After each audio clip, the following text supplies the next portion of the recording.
Hello and welcome to episode 78 of The Imperial Truth. I'm Greg. Joining me, as always, is Neil. Hello, Greg. Hello, Neil. How are you doing? Yeah, good. You? Wonderful, old chap. Wonderful.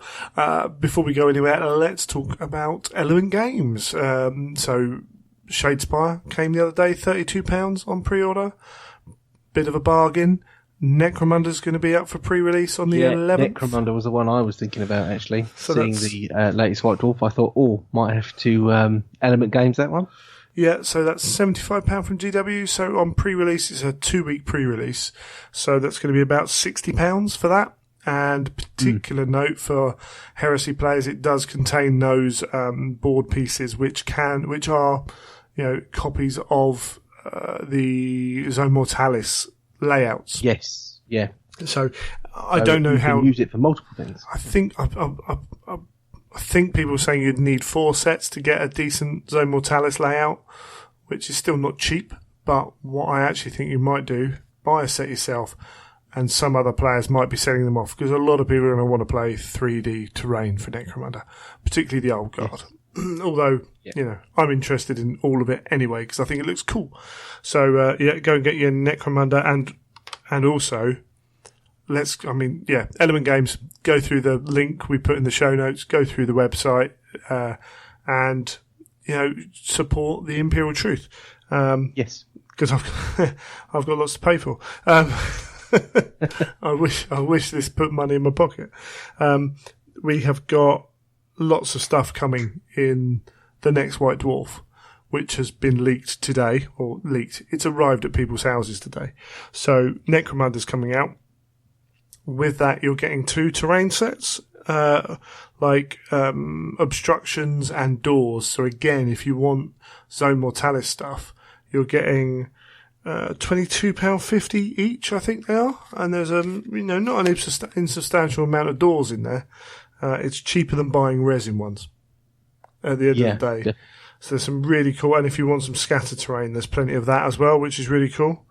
So it's definitely worth looking at. Maybe you don't buy it, but it's there for you.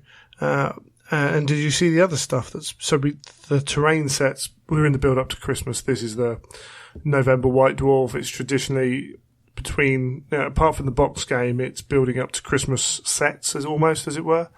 So yes, like stocking fillers, almost. Yeah, but we're getting the multiple terrain sets all thrown together as well. So definitely keep an eye. I'm not 100% sure what the prices are on them, but both for Age of Sigmar and for 40k and 30k, you have got those 2 sets or a number of sets of terrain.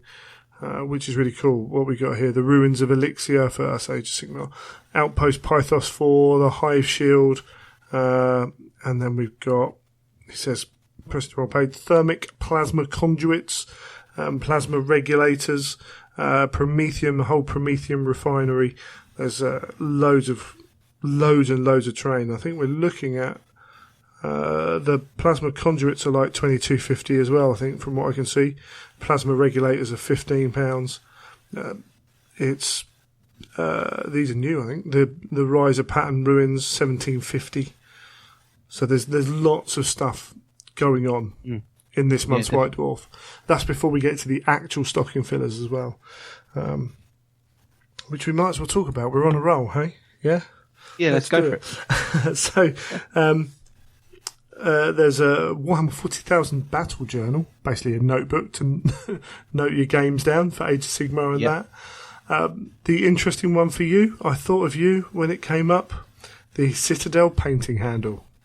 The painting handle. And you know what? This obviously came out, it came out on Warhammer Community a couple of days ago? It did, yeah.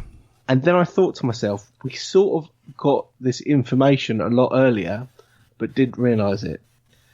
Because do you remember we spoke last show about the painting classes, the heavy metal ones? They mentioned in there that you'll get a painting handle to use. Yes. And I sort of semi-clicked, but not completely, and then thought, oh yeah, that's obviously what they meant. Yep. So that's £5 more of value you're getting from exactly. your ticket to the heavier metal thing. So this has got a lot of derision online, and I can understand to a point. Painters will use corks or whatever to hold their pieces of their model on. The one issue with this painting handle, it holds one model, and it holds it by the base. So you have it on the base. You have to have it on the base. Now, I must admit, I will super glue lightly models to bases when I'm painting them if I'm not painting them on the base. So it could work for me, but then you're taking it out of there, putting it down, putting another model in there. So I think I would only use if I had one model that I seriously wanted to paint very well. But there are just other options, I think. It might be... some people have said, it might be like that scraping tool, the mould scraping tool, the thingy, whatever clean-up tool, in that actually it's really good. Maybe you can hold out hope.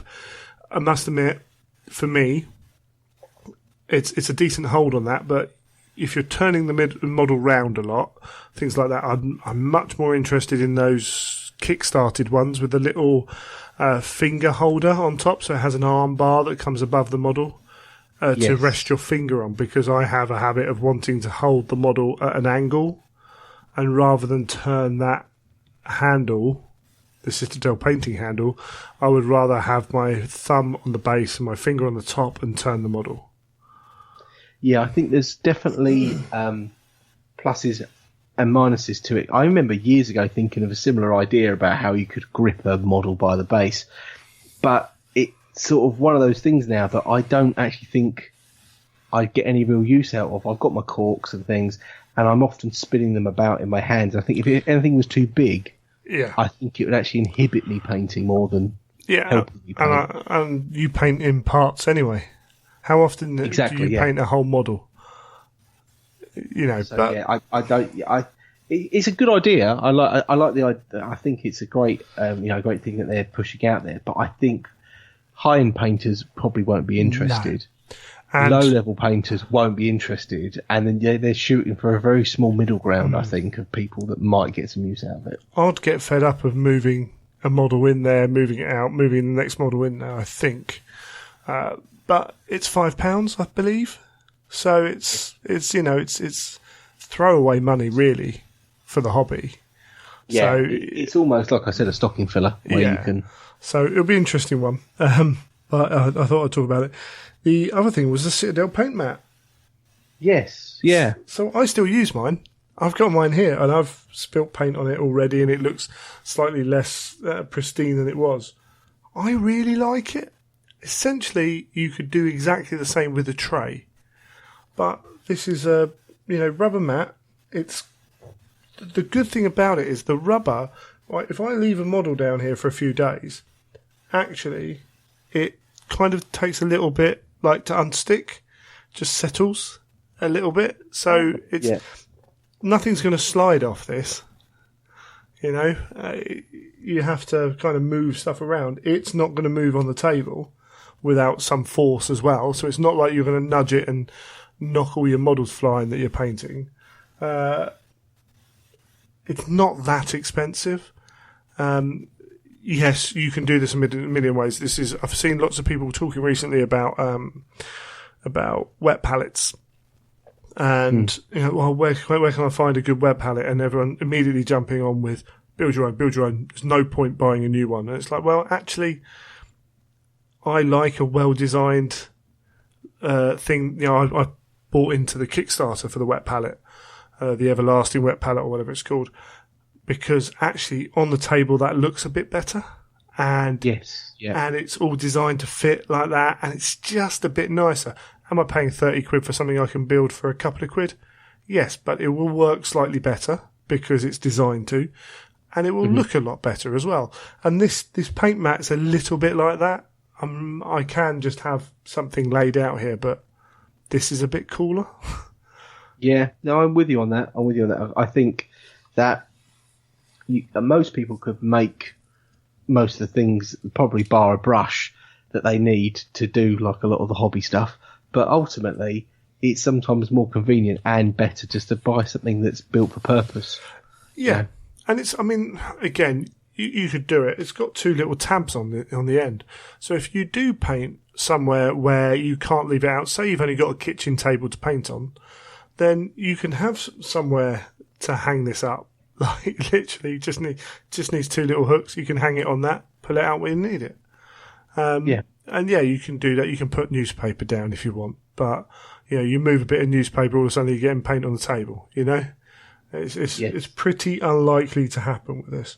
So I think that's quite a cool little one. I mean, there's playing cards, Dark Imperium playing cards. Cool. If you're going to want playing cards, why not have 40k ones? Exactly. You're always going to get bits and pieces like that. The Black Library calendars there.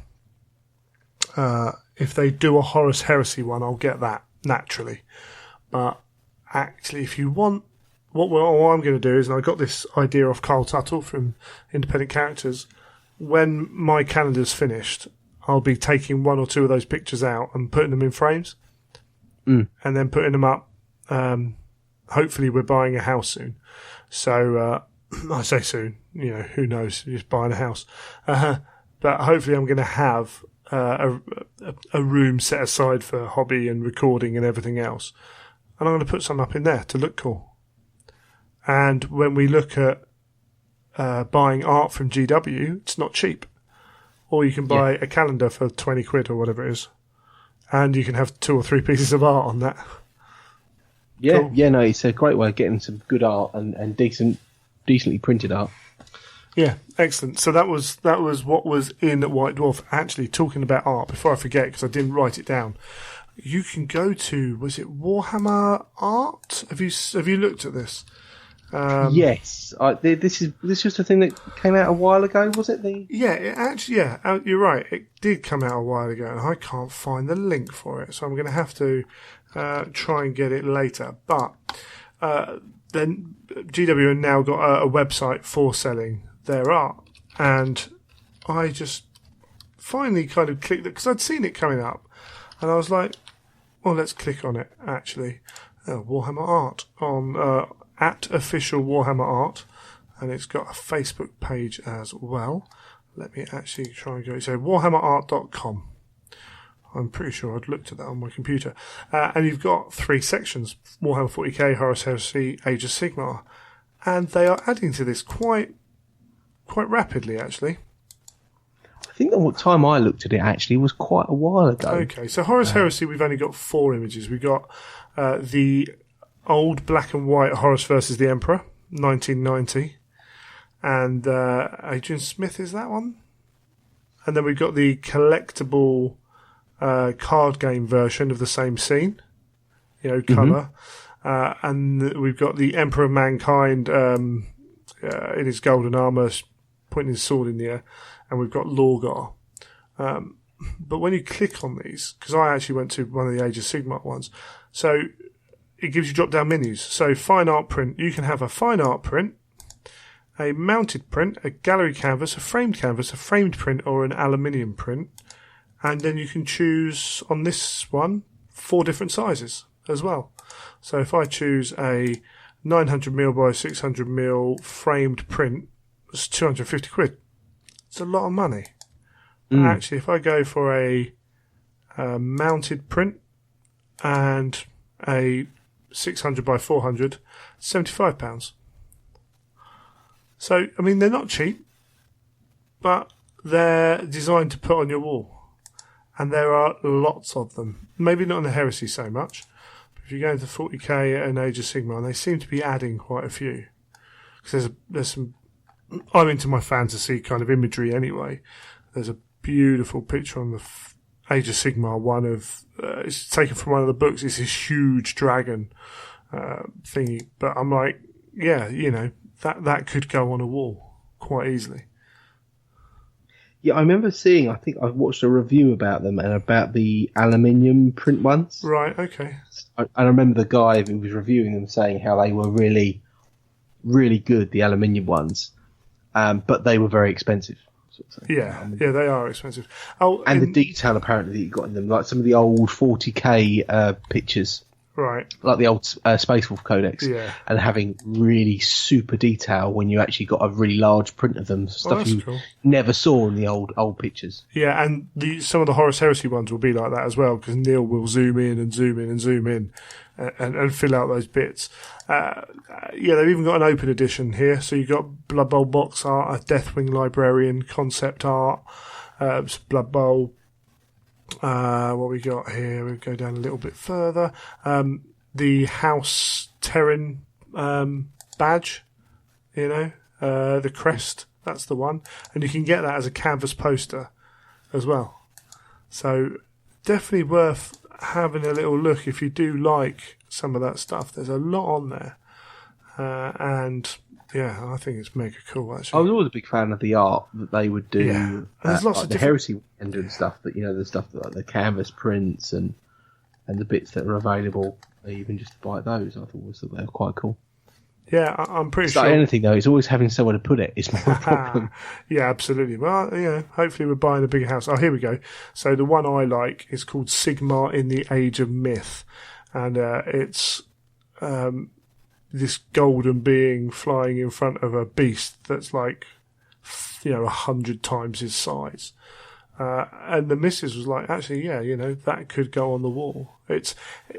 It's fantasy art without being the old 80s fantasy art, if you know what I mean. Yes. Yeah. There's something that might appear on a t-shirt. It's really cool. I really like that. And if you are, it's something that I'd kind of made note of it, but hadn't looked at it. And when I kind of pointed it out, a lot of people were like, oh my word, why did you show me this? Because all of a sudden they want to buy loads of stuff. It's something that hasn't seemed to have gained the traction that possibly it deserves. But that's... Yeah, 'cause it was quite a while ago, I think, that they sort of introduced it. And I don't think it's had much coverage since then. No, I don't think it was particularly well advertised. It's just kind of put on Facebook. Maybe they wanted to build it up a little bit more. But it's getting there. It's definitely getting there. So that is good. Okay, other information. Well, I did get a press release. A new iOS and Android game for the Horus Heresy coming out. The Horus Heresy Legions is it's made by a company called Everguild, who I must admit I've never heard of. But it's a deck building card game, I believe. So yes. Something along the lines of Hearthstone, I'm assuming. And it has a single player campaign. It has player versus player seasons. It has specific events you can take part in. So I think they mentioned in it that you can fight through the Isfahan campaign, and it has factions. So you get factions getting rewards in those events, and then it has guilds, or they're called lodges in the game. So you can, as you would expect. Yeah, so you can take part in these events with your allies and stuff like that as well. And it's going to have, it mentions Loken and those kind of people. You're going to be able to collect, use, be them. I don't know exactly how it works yet, because we haven't seen it. But hopefully, I think the beta's just starting, and that will be out some point in 2018. But that's an interesting one to keep an eye on. I might have to get hold of them to come and have a chat. Yeah, it does sound like an interesting. I've not actually done much gaming that side, like iOS gaming, but it'd be interesting to see what they come up with. Yeah, up to now, the 40k, the iOS games. I mean, they've been. Some of them are well done. I quite enjoyed the night one. I played that into a point where then it got a bit sort of exactly. They're games which can only last so long because of the nature of what they are. Doom Wheel's the same. It's a side, it's a jump up and down over targets thing, and it's good. It's fun for what it is, but what it is a limited concept. Now I play Hearthstone. I play it fairly regularly, and I've played other games. The Witcher one, Gwent, came out on the computer and I downloaded that, but I've only got so much time to play these games, and Hearthstone's a very good game. So if something's a little bit similar but doesn't quite do it for me, then I'm going to play Hearthstone. If a game comes out that is good and is Horus Heresy, that might be enough to drag some of my time at least away from Hearthstone. And that would be quite cool. I suppose that's probably what they're looking to do, aren't they? I would have thought so, yeah. There's a market there, there's a lot of money there, You're probably not going to knock Hearthstone off that, but you give it a go, why not? Yeah, you just see if there's people out there that do play it that, fancy something a little bit different, and away you go. Yeah, absolutely. So that's one to look forward to. Horus Heresy Legions. Yes. And I think we're getting about there. We had the release of Ruinstorm, haven't quite finished it yet. We did have one thing from Forge World. I think we had the extra weapons for the Custodes Dread. Yes, yeah. So I'm trying to remember the name of it now. Yeah, no, a quiet week or a couple of weeks for Forge World. The Telemon Dreadnought Iliastus Accelerator Culverin, and you can buy it on the Dreadnought if you want, which is cool. Quite quiet, whatever. We're used to weeks like this. It's going to happen every now and then. But we did get Warhammer TV showing off the 30k book and the announcement that it will be with us on pre-order on Friday. Did you get to read up any information or see anything about it? I saw a little bit about it online. I think I might go back and have a look at the chat on Warhammer TV. Okay, cool. So catch up a bit. I got the general bits and pieces. Generally, it's what we know.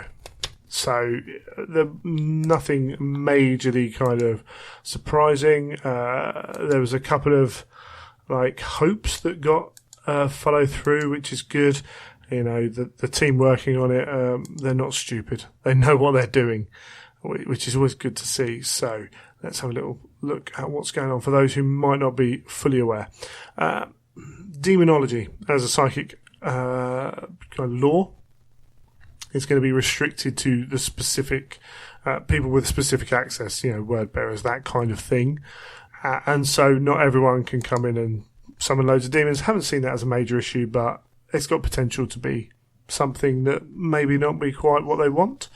And then because we have no demon book, they have also provided in that rule book generic demon profiles for, minor demons, slightly bigger demons, greater demons, and then having 4 unique special rules, and when you summon them, you choose which one of those 4 it is to give you a bit of a flavour for which god they are. I'm trying to remember what they were. I can't remember now off the top of my head, but it's a nod to those who want to do it and haven't got the book. I would say you can probably go and find the book on eBay if you want to use demons. Oh yeah, and would suggest that you do that because you're going to get more flavour in what you're doing. And then we did have some big ones. So, invisibility, the psychic power, which everyone complained about to the point where most people don't use it, which is good. They completely removed invisibility and replaced it with a new power called Mind Howl. So this targets an enemy unit now, and that unit is Weapon Skill Ballistic Skill 1. So at our events, we'd turned invisibility to anyone shooting at them having Weapon Skill Ballistic Skill 1, which is still very powerful. This was probably a better solution, and it's probably one I will enforce from Blood and Glory onwards, actually, because I don't think it makes people sense, mind doesn't it? It makes things a hell of a lot easier. Yeah, and it just takes away that kind of negative play experience. And we've talked a lot. I don't mind getting smashed just as long as I'm enjoying it. Yeah. But when you just can't touch something, it's no fun. So that's a very sensible, very good thing. I didn't have much else about the psychic phase and it being changed.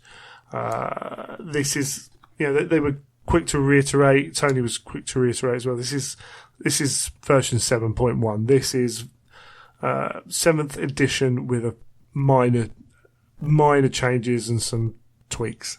This is not Horus Heresy 1, a new rule set, as it were. Yeah. But, they've done what they can in this time period. Rightly or wrongly, whether you think that's enough or not, it is what they've done. Grenades, they've cleared up because, as Andy said on the thing, even he was using them wrong. The wording did kind of say that you can only use one. So you can still only throw a single grenade, I believe. I'm trying to remember now. But you may choose a grenade or bomb in combat, and any or all models with that can use it.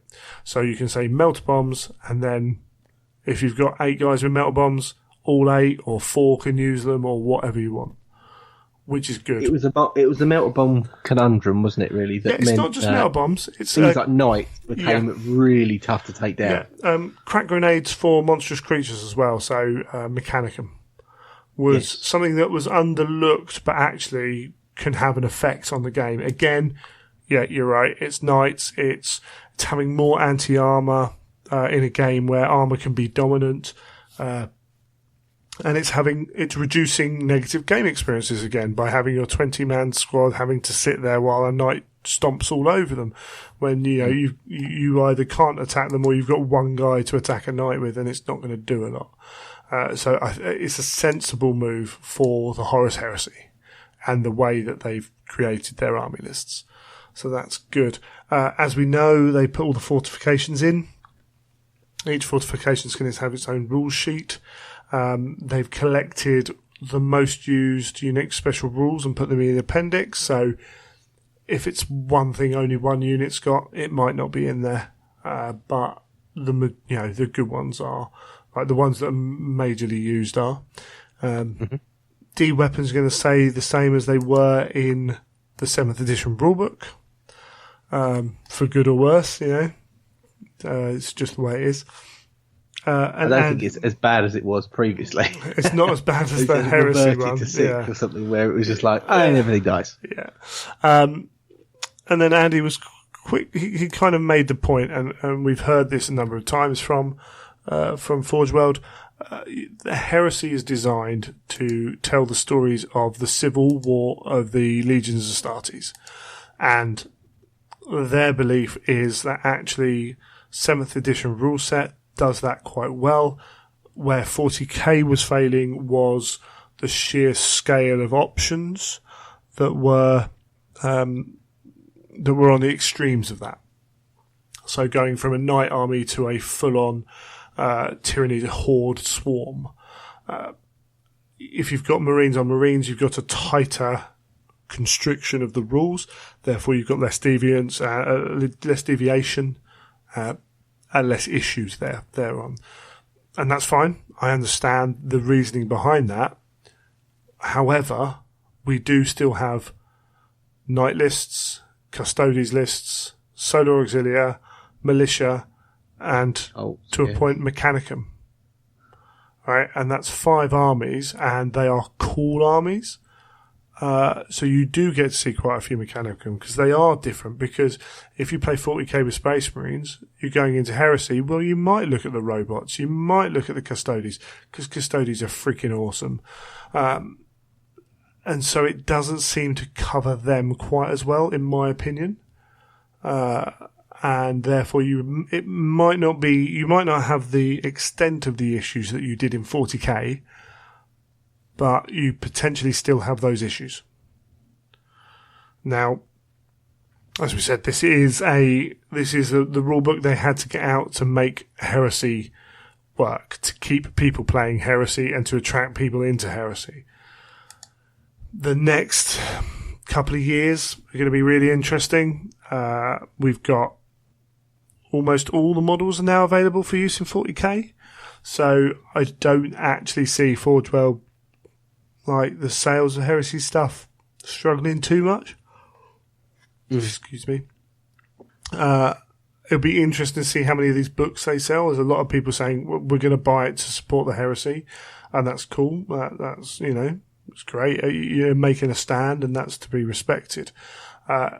After that initial rush, it'll be interesting to see how many people are choosing to play 7th.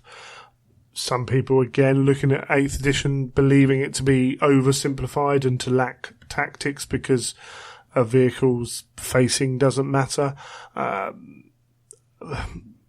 are people in 8th going, well, 7th is clunky and why would I do this when actually, it should be much more abstract, because that's how, real life kind of, it wouldn't be as set as it is in 7th.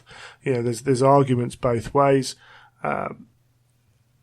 It's how many people that are new trickle in. We'll go through the turbulent first few months or whatever.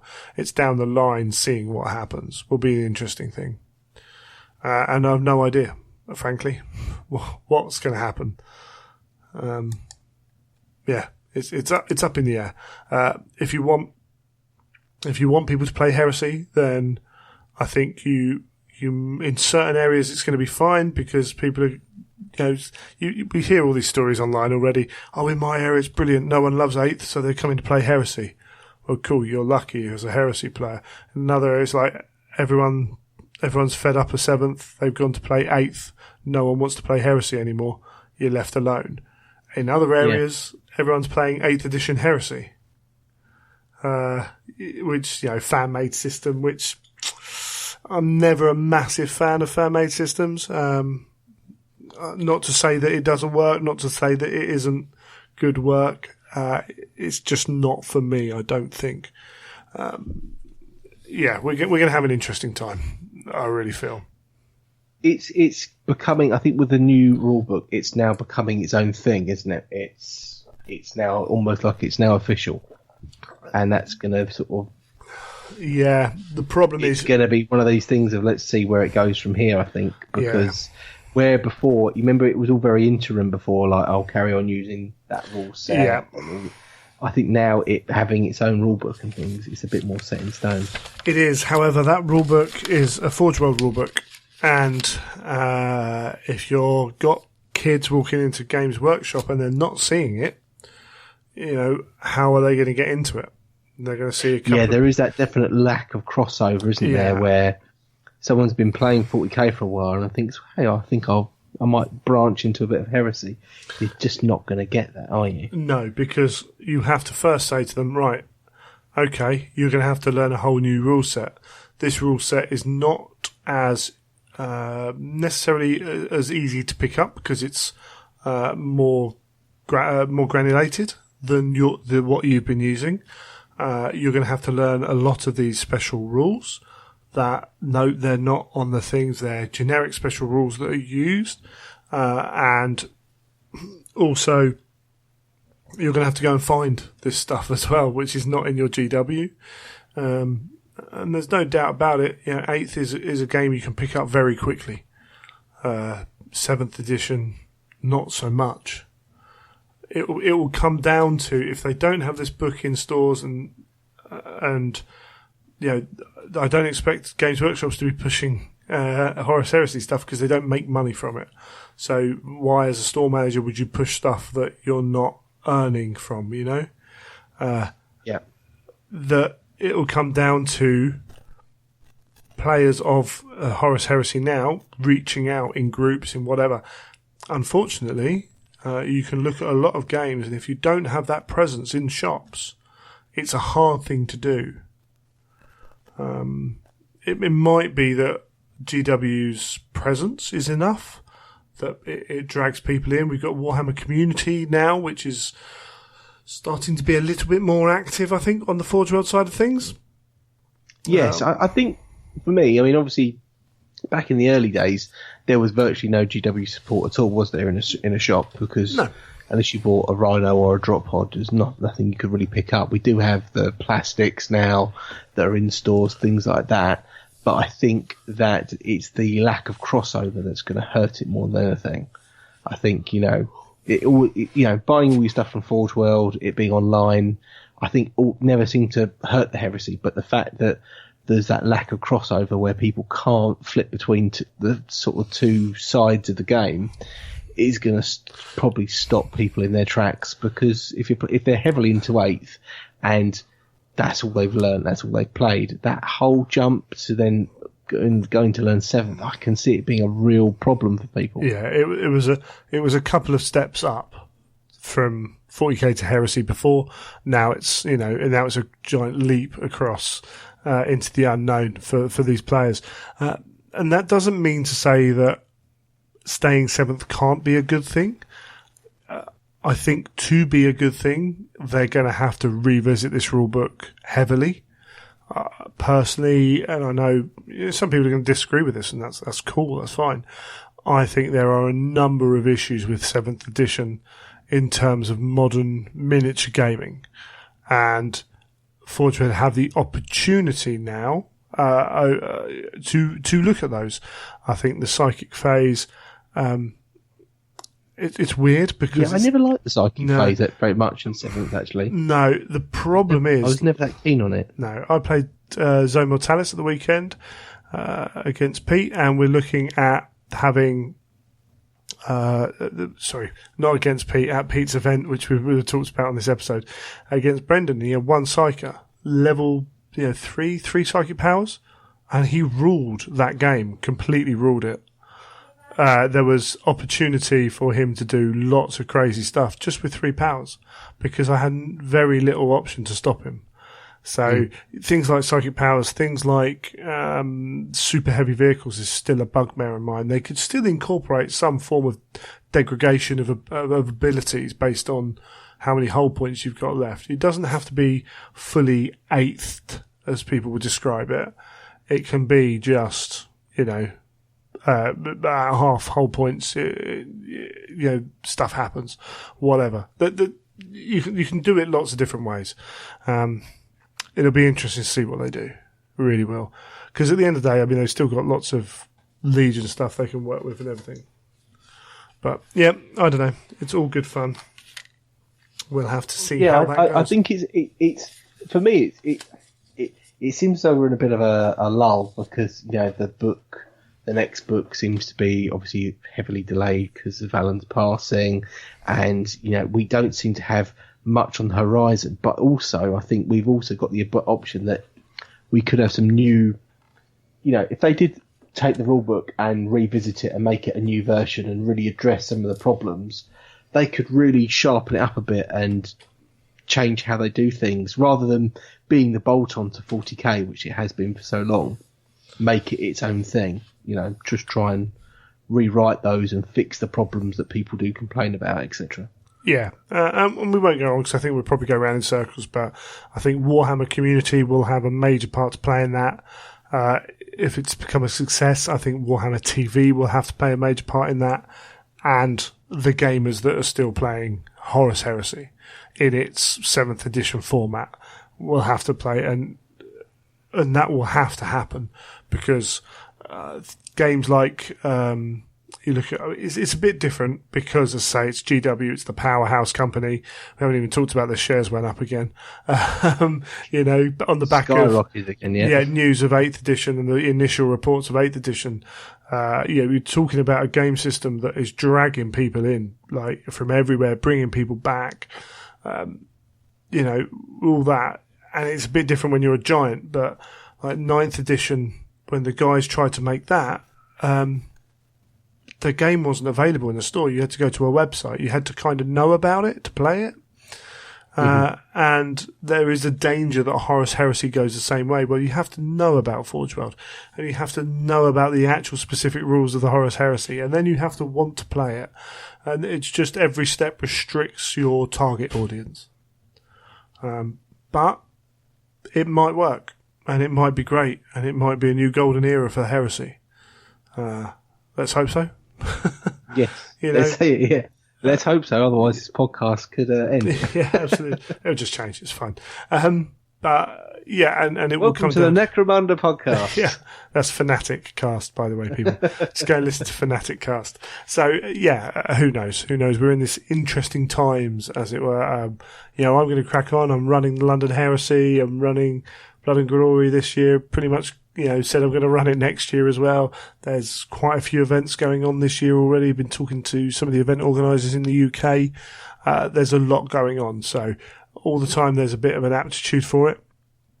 It will carry on and we have to be active in talking about it in podcasts, in spreading the word, in posting in your groups and things like that. But yeah, lots and lots of stuff. But before we go on to talk to Pete, we will discuss the London Heresy. So, the 1st of November, tickets go on sale for the London GT, as it's been rebranded. The venue has changed. So last year we were in West London. I was talking to Zach, who's one of the main guys running it, and we were talking about numbers. He was like, how many can you get for Heresy? And I was like, well, who knows at the moment, but we'll hope for a number. Hopefully we're going to have a really good turnout for Heresy. And he's like, right, okay, can I push you to this number? And I was like, well, yeah, I don't know. But I said, how about looking elsewhere? And essentially this was about getting the new venue. Well, he's done it. We've got up to 13 different events going on. We've got 40k narrative, Heresy narrative, Age of Sigmar, Necromunda. I think he's in talks about Shadespire. I could be wrong. So, I might be making that one up. We've got Warmaster. We've got Epic. And there's Inquisimunda. There's participation games. There's going to be a 6-foot by 4-foot Mario Kart table, which is going to be a participation game, which I've said I'm going to help take up because it's down near me. Don't quite know how I'm going to do that. And there's going to be, as we've said before, there's going to be seminars. There's going to be a painting competition. And it's all going to take place where Usain Bolt won 3 gold medals in 2012 at the Olympic Stadium in East London, which is really cool. It is quite cool. I mean, it's weird it being moving the other side of London completely. Yeah, I mean, I know last year Zach was looking at another venue that side of London as well. I think it's just the case of there are the venues that side that are big enough to do it, to handle what he wants to do. I don't quite know where it will be in that sort of the Olympic Stadium, but that's a big old site that's there. Yeah, absolutely. Yeah, and around it. Well, it's in the stadium itself, I think. So there's lots of different rooms in there. Obviously, they use it for corporate things as well, probably trying to make the money back. So I'm sure there are some pretty big rooms in there. Any West Ham fans might be able to tell us about the the vast open spaces they have there at home games. Sorry, that's just their defence I was talking about. But I can say that as a Brighton player.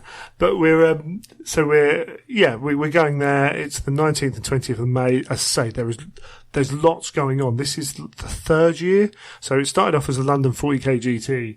Last year we had Heresy there as well. This year there's so much there. They're dropping the 40k aspect of it. It's becoming a convention, which is awesome, in London. Where it is going to be quite close to London City Airport. You're on the right side of London for Luton Airport as well, so for European travel, that's quite useful. You've still got Heathrow, you'll have to get across London, but, that's what the tube does, doesn't it? It's not hard. Pretty much. And you've got Gatwick. The good thing is it's very well connected to get to it by tube and things. Absolutely. And if you're talking to some guys talking about coming down from the north, they've got family in Essex area. And it's like, well, actually, you can just drive in because the road structures aren't that bad. Bearing in mind it's a weekend. It's not like you travelling into London at 8 o'clock in a Monday morning, is it? No, you're going to be able to get there. There's parking close by, which is reasonable. Don't quote me on this, I'm going to say about £6 a day, which is very reasonable. Because if you haven't got like a major sporting event going on there, it's actually probably not too bad to get to and from. We're not going to be having 60,000 people. If there's a big match on, then it is horrendous. Yeah, and as you say, trains and everything else as well. There's lots of ways to get there. So tickets are going to go on sale. Say I run the Heresy bit, but I don't get involved in the actual kind of organisational part of it yet. I might actually, offer to help out a little bit more next year. But Zach would have sorted it all out. I don't know what the ticket numbers are going to be like. I know last year they sold out in 11 days. But there's a lot more events, a lot more going on. It could sell out quicker because there's a lot more events and or it could be that we've got a bit more space so we can have even more people there. If you want to come, I wouldn't mess around. I'd get on it straight away. We had a great time last time. And this venue... it was a great event last year. Automatically, just by virtue of moving to a venue which is better suited to this kind of thing, we're going to have less of the issues we had last time, which is good. Very good. Yeah, definitely. I'd say, the only few things that let the last event down were, like, limited facilities around it, and parking aspect was tricky, all things like that, things that are instantly solved by moving venue. Yeah, and Zach had things in place if we were going to be back at that venue, but actually this venue has that sorted, so that is good. So 19th, 20th of May, put it in your diaries. If you're in Europe, that's an easy flight over into Luton or London City, or get on the train. If you're that side of things, you can get the tunnel all the way up, and I can see this growing to the point where hopefully we get some Yanks and Canadians over, because that would be really cool to get something really growing that actually they want to come to our side of the pond for a convention. Yeah, sounds good. But hopefully, okay, awesome. We'll leave that there. We'll come back and we'll talk to Pete.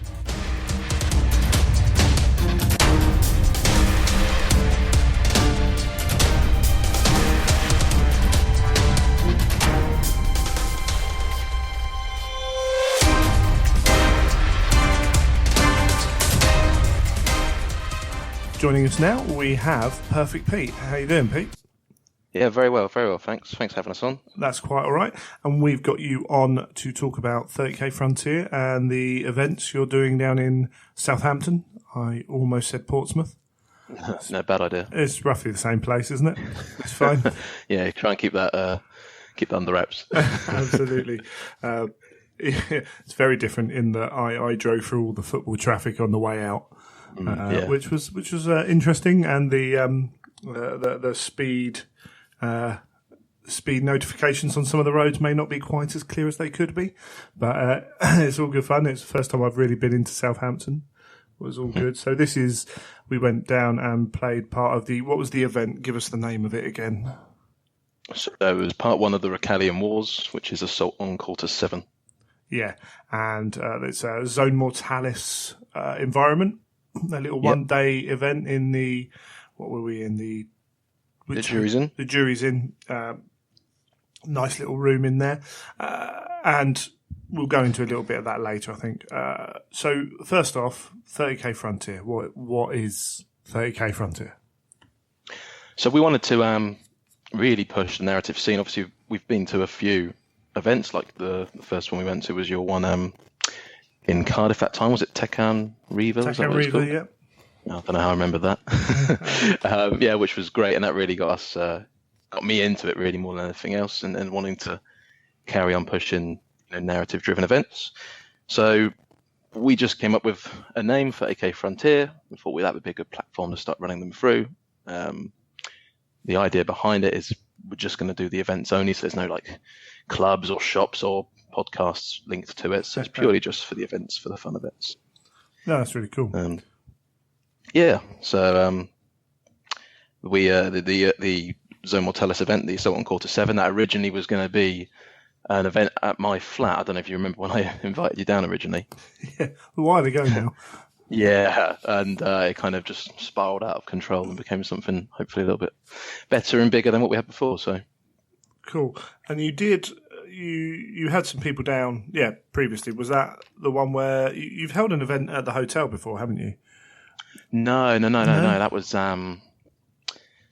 Escalation. Oh, that was Escalation. That was a different one. Yes. Okay, cool. I remember you being people talking. That was all.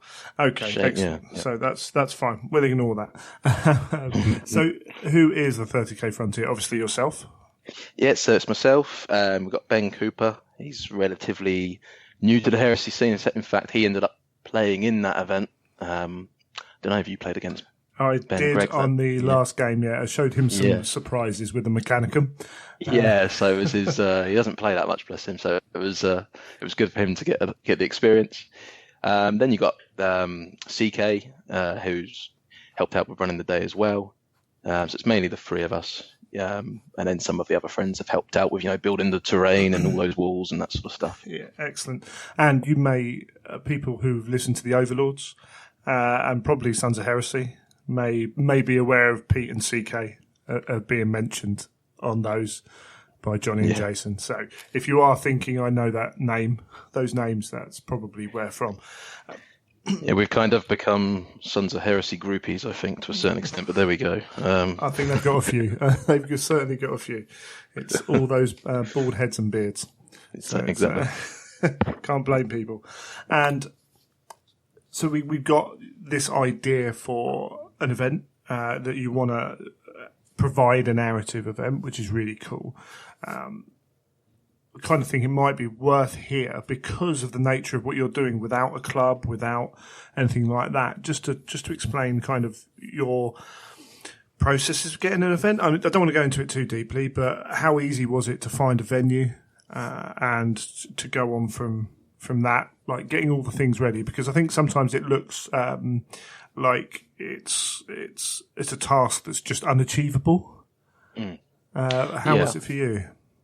Yeah, it was. Well, we shamelessly got the venue location inspired from obviously Escalation's event back in April, and obviously it being the town I'm in, it makes it a little bit simpler to, it's only around the corner from work and everything else, so it made it quite easy to pop in and talk to the people there. I wouldn't say it's particularly hard this time round, I guess because we knew the venue would work already, just based on the previous event. Sure. But there's little things like over the last 6 months, popped in there, arranged to see the event organising staff, if you like, for the actual hotel, and confirmed time and time again, like how many tables, how many chairs, what we need on the day, the projector screen, all the rest of it. And then lo and behold, turn up Friday and nothing's ready, and some of the staff have gone home for the weekend and things like that. So the Friday night and Saturday morning we were quite stressful, rushing everything around. So I guess if you were going to look to run your own one, then I would say, as fun as hotels are and as easy as it is, you just need to make sure that the people you're dealing with understand what it is you want from the day. Yeah. Which could really help. So I guess that's what a shop or a store, would, or a gaming club, they already have that knowledge of what you're going to want, don't they, to a certain extent? Yeah, absolutely. And there is a certain ease, and that's why I've utilised Firestorm and Element for that, because, it's all set up. Yeah, exactly. But, absolutely. It's not just, the hotels tend to be a little bit unorganised. I think from just any kind of event, it always seems to have issues. These places, it was like no one wanted to take full responsibility of the booking. Do you know what I mean? Yeah, absolutely. It didn't help the lady I'd been dealing with left the business Monday morning, and I found out Thursday. So I was like, all right, okay, we've got this new person to deal with. We better bring them up to speed with what we need. So yeah, definitely. Yeah. So, but you were on top of that at stages, and I think if you are going to be doing it at a venue that is not designed for that, then you just need to be contacting them at regular intervals and say, is there anything we need to do? Is everything in place? Are we ready to go? Because for you guys as well, it wasn't just having tables out and chairs. We'll go into a little bit later on, but you wanted the audio, the TV equipment up and available as well. Yeah. I mean, in hindsight, for a first event, I think maybe we bit off a little bit more than we could chew initially. It felt that way in the first thing in the morning. But yeah, it was just an extra thing to run in, and computer issues just arose like on the Thursday and Friday with all the audio as well, and there was a few little odd extra things to have to think about. But it doesn't matter how experienced you are. I remember turning up at Firestorm Saturday morning. I can't remember if it was the first or second event, and getting my laptop out, and it decided to try and do 70 updates. And I'm like, similar thing we had, yeah, and it's those little things like, oh, I could have turned it on the night before on the Wi-Fi, but you just don't think. Right? There's no reason why that would happen. But it's sod's law. But it's all about how you deal with it at the end of the day, and you guys dealt with it fine. So that's really cool. In terms of terrain, then, because again, going to Firestorm, they have plenty of terrain. Going to Element, they have plenty of terrain. If you've got a club, you might have enough terrain to do it. Doing an event for yourself, maybe not. Yeah, so we wanted to do a Zone Mortalis event, mainly because the narrative we'd written up, fitted that sort of game style rather than regular 30k. But the terrain side of things, to get all the walls together, it was an absolute pain to have to build them all, to be honest. There was no, obviously, renting of the terrain. I had to purchase it all. But hey, hopefully, we're going to be running this again forward, so it will help to repay itself eventually, which is ideal. But yeah, I think it's just about getting on top of it if you're going to try and build up all the terrain. So giving yourself enough time to make sure you can get it done and just doing little bits here and there. Sure. So that's why we planned it 6 months in advance originally, just to give us time to make sure everything would be ready. Yeah, very sensible. Giving the realistic deadlines. Yeah. It's an important part of that. And you had people helping you as well. It wasn't just you, or was it? Yeah, 90%? No, exactly. Yeah. So like my friends came round one day in, I think it was August or July, and we just did a day of building walls, which I don't know if the listeners have seen the cardboard walls, or they've seen them on our page, or maybe pictures from yours as well. But it's it's just cutting them out and then folding them. It takes a while, but at least then they're printed, of course, so there's no need to paint them. So yeah, what you save there, you make up in the building, I guess. We did have a couple of people ask, where are those walls from? Those sets? So they're from Tagged Events, cool. Which is a Facebook page. I don't know if some of your listeners will probably know Andrew Hollis. He's been on the show, yeah. Yeah. So he runs Tagged Events, I think. Excellent. Yeah, and they're really useful as an alternative way to get, a lot of scenery ready and available to use straight away. It's good. Definitely. So we had, how many players were there? There were 16 players. Yep. Obviously split down the middle, all illustrators. And again, first event, 16 players. It's a manageable number. And you're not stretching yourself. If you have to go, and as you said, you had to buy all that terrain. If you're going to do that for 30 odd 40 players and you're not sure that you're going to get that, then that's a huge outlay that you put out with a risk of not achieving as much of that back. As you say, you might not get it all back first time, but it's a long-term planning thing. Absolutely. Yeah, it was mainly for keeping the player count low. I think, as you say, it's manageable. It helped me stay on top of everyone and keep everyone sort of hopefully running at the same sort of speed, progressing through the story of the narrative of the event as well. And I think from a little bit of feedback, I think a lot of players seem to like a smaller sort of player count to a certain extent as well. But I think they're all, that you get different things from different events, don't you, ultimately? Yeah, I think that's important. I've had a chat with a few other event organisers recently, and I can't remember, you might have been involved in that at the time, and someone put kind of forward to do we kind of roll things together a little bit? And I'm very much of the opinion that we provide as a community, the community provides a wide range of events that suit all the different types of people that want to play games. Yeah, because absolutely. otherwise you get people going to an event that is not necessarily the way they want to play, and they either don't connect with that and engage with it and don't have fun, or they can actually cause problems, not through any purposeful, attempt to cause problems, but because they're looking for something different. Yeah, that's absolutely right. Yeah. And the good thing about 16 players, even then there was a couple of people I didn't really talk to a huge amount, but you get a lot more time with everyone, as it were. Whereas 40, 50, 60 player events can be great fun, but you're not going to get around everybody, and there's always going to be stuff, did you see so-and-so's little conversions? And you'll be like, nope. Yeah, no, absolutely. Yeah. And that was kind of, I think we'll obviously maybe run through the day in a bit more detail, but there was a team game, wasn't there, at the end? And I think everyone, the way it was set up, I think everyone played 6 of the opposing 8 players through the 3 games. So that was kind of the plan of it as well, to make sure everyone got a chance to play against everyone, or the majority of people anyway. Yeah, no, it was cool. It was really good. So we might as well break into the narrative then. This was something that you've come up as a crew, you've written down and worked out. Yeah, so this is test how tight my narrative is now. So it's loosely based during when the Civil War on Mars breaks out. Sure. So it's nowhere near there. It's a make-believe part of the system, of course, and it's just called the Recallian system.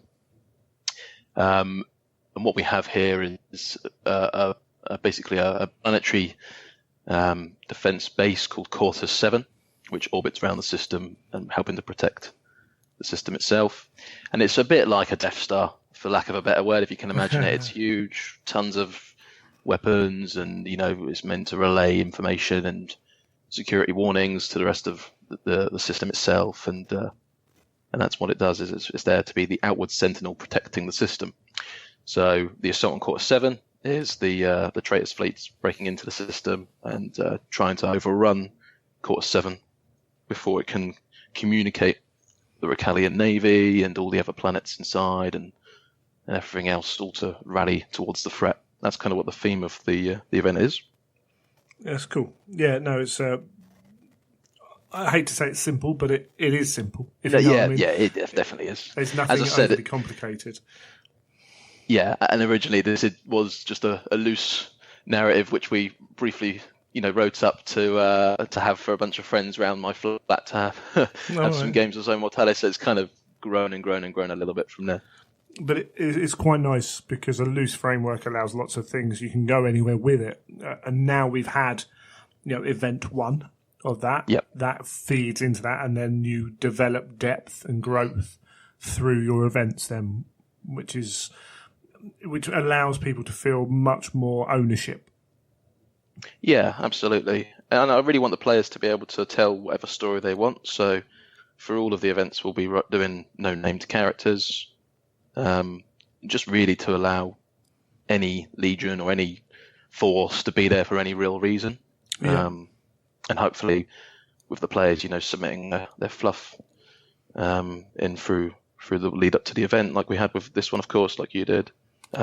Players will then obviously, hopefully, be able to write on that and follow their warlord through the battles that are going to take place from here. So, yeah, that's cool. Next time we come down, and might have to bring maybe a different set of squads because quite a few people died on my end of things. But having that continuation as well of the individual narratives is quite cool. Now we turned up in the morning, found it fine, parked up the road. The chairs were laid out like in front of this big screen, and it was like, oh, this is interesting.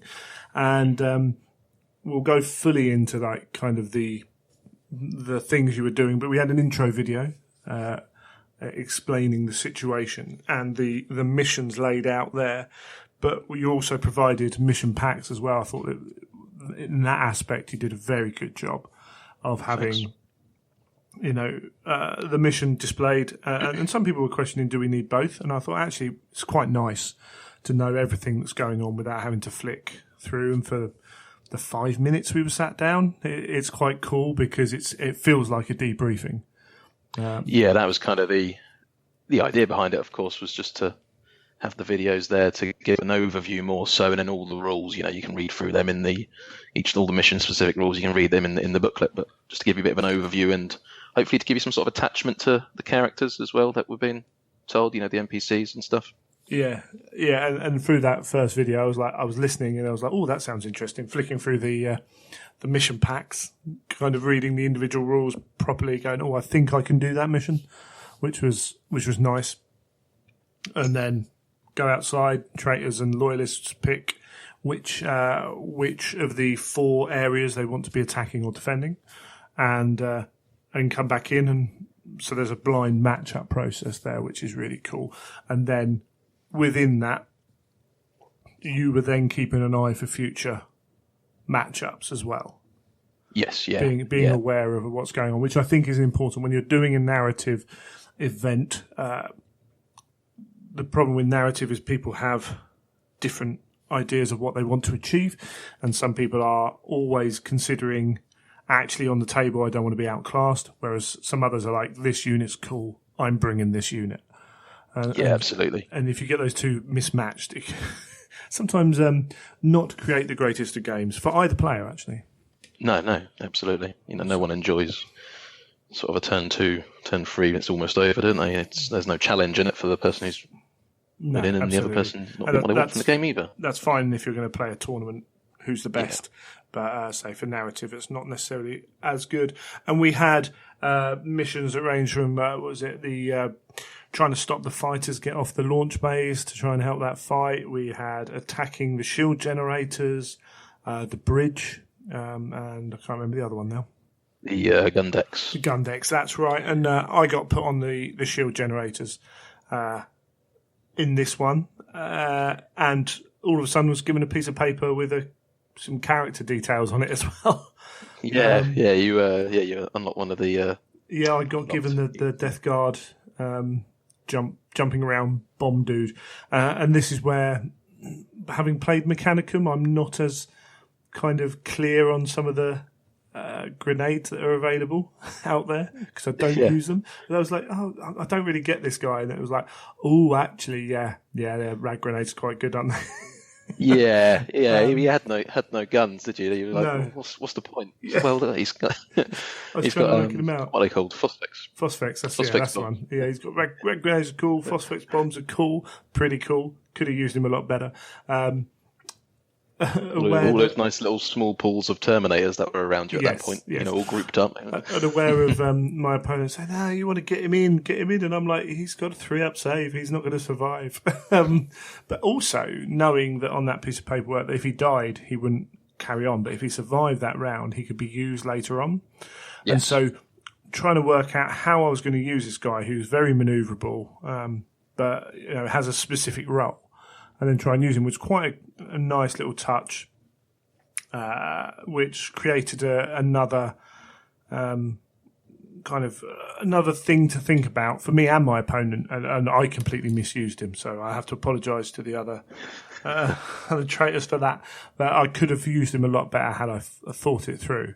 Sorry, he died gloriously. It's fine. Well, he certainly died. So these missions, I know they were play tested because I played one of the players who play tested them. How long a process did you put into that? So that was probably one of the most long-winded parts. So we've been play testing them since March. In particular, the hangar one, I think I've probably played 12 to 14 times now against different. Sure. I mean, it just needed tweaking a lot to make it quite a tight match. From the initial idea behind it. Yeah. We just play tested them. Thought it was important. We made sure we're play testing against different lists, and not just playing the same couple of armies because you want it to work with a variety of thing. Yeah. That said, on the day there were still things that came up where I hadn't thought about. Always the case. Solar Auxilia, Cyclops, Strength D things, or things like this, right? So yeah. Hopefully, I think all the missions seem to go down pretty well with the players, which is good. Yeah, absolutely, and it just shows. In fact, we had Andy Hoare talking on Warhammer TV recently about the new book and about how this game essentially is designed for Space Marines on Space Marines, and yes, actually, those problems do come out of the Custodes, the Solar Auxilia, the Militia, and the Knights. Particularly those 4 armies, Mechanicum to a lesser extent, but those 4 armies can throw up some real outliers. And if you don't have a person who knows that army very well, then things will slip by. And even stuff can slip by in the Legion's rule, because there's so many individual rules that could come out that can be really good.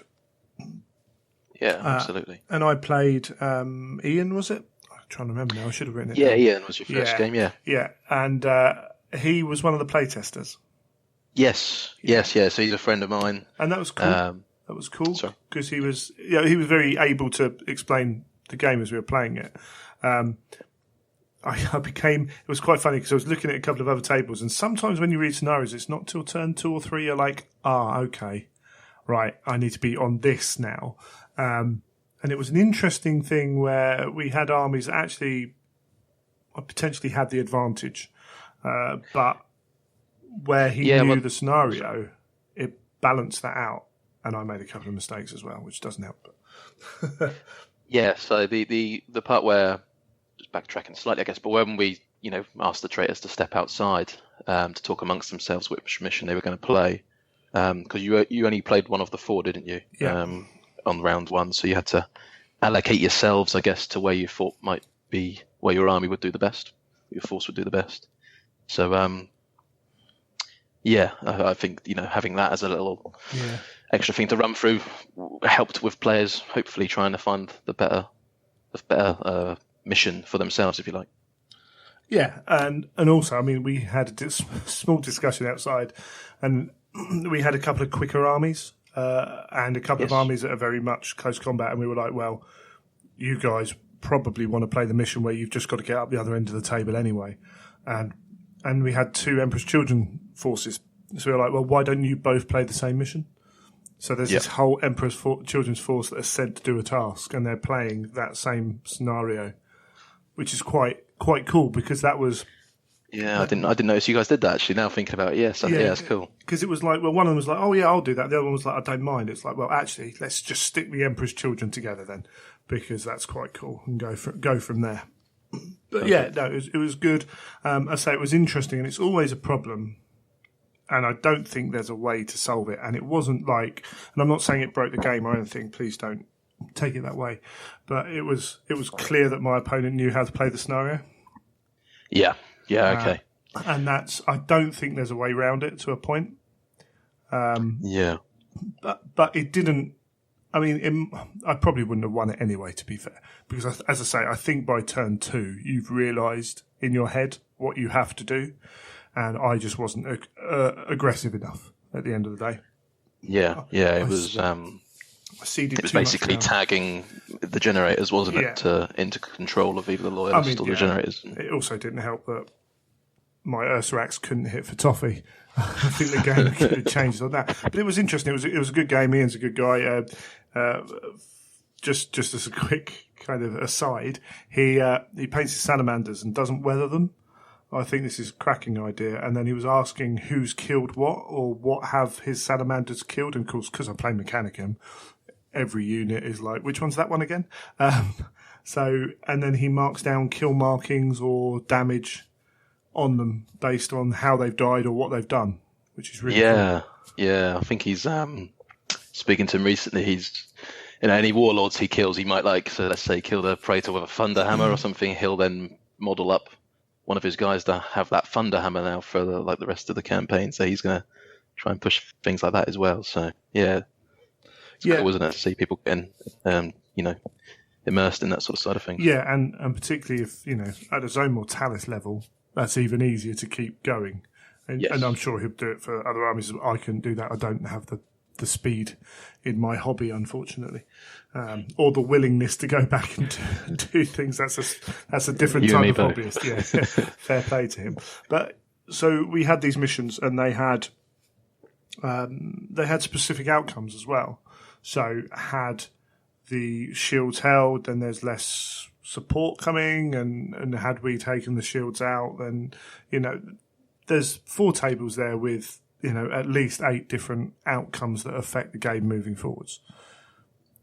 Yeah, pretty much. Yeah, so it was like one of them would allow control of the doors in the next part of in the second game of the day into either side of the the loyalists or the traitors, and then there was some more NPCs which came in on the second game and things like that as well, wasn't there? So and that, fully dependent. And again, my dice let me down on getting that second one as well. But it's nice that, and it's something I'm pushing more, helping bind that narrative, helping bind the games together, so it means something. Even if it's just killing that Death Guard character, that means even if you're going to lose that game, they won't have him going forwards. Yes. Which is also a nice thing, because in a second game I played Brendan from Sons of Heresy, and he had I can't remember what it was called now, the little human. Gabriel Kane, isn't it? Is that the? Oh no, sorry, you mean Officer Voy. That's right. Yeah, Officer Voy, who I never actually discovered, because in this game we were using blips like Space Hulk style, old Space Hulk style, so you weren't aware which unit you were moving towards until you could actually see them. And unfortunately, my Vorax let me down by not coming on till like turn 4, and we never actually fully discovered him when the game ended. But was he just hiding somewhere? Was he? Yeah, he was in a very safe place. Unless I rolled, basically, if I didn't roll a 1 or a 2, my Vorax was going to come on and murderize him. But naturally, you roll a 1 or a 2. It's sod's law, isn't it? Typical. But that was again. I was looking at that game.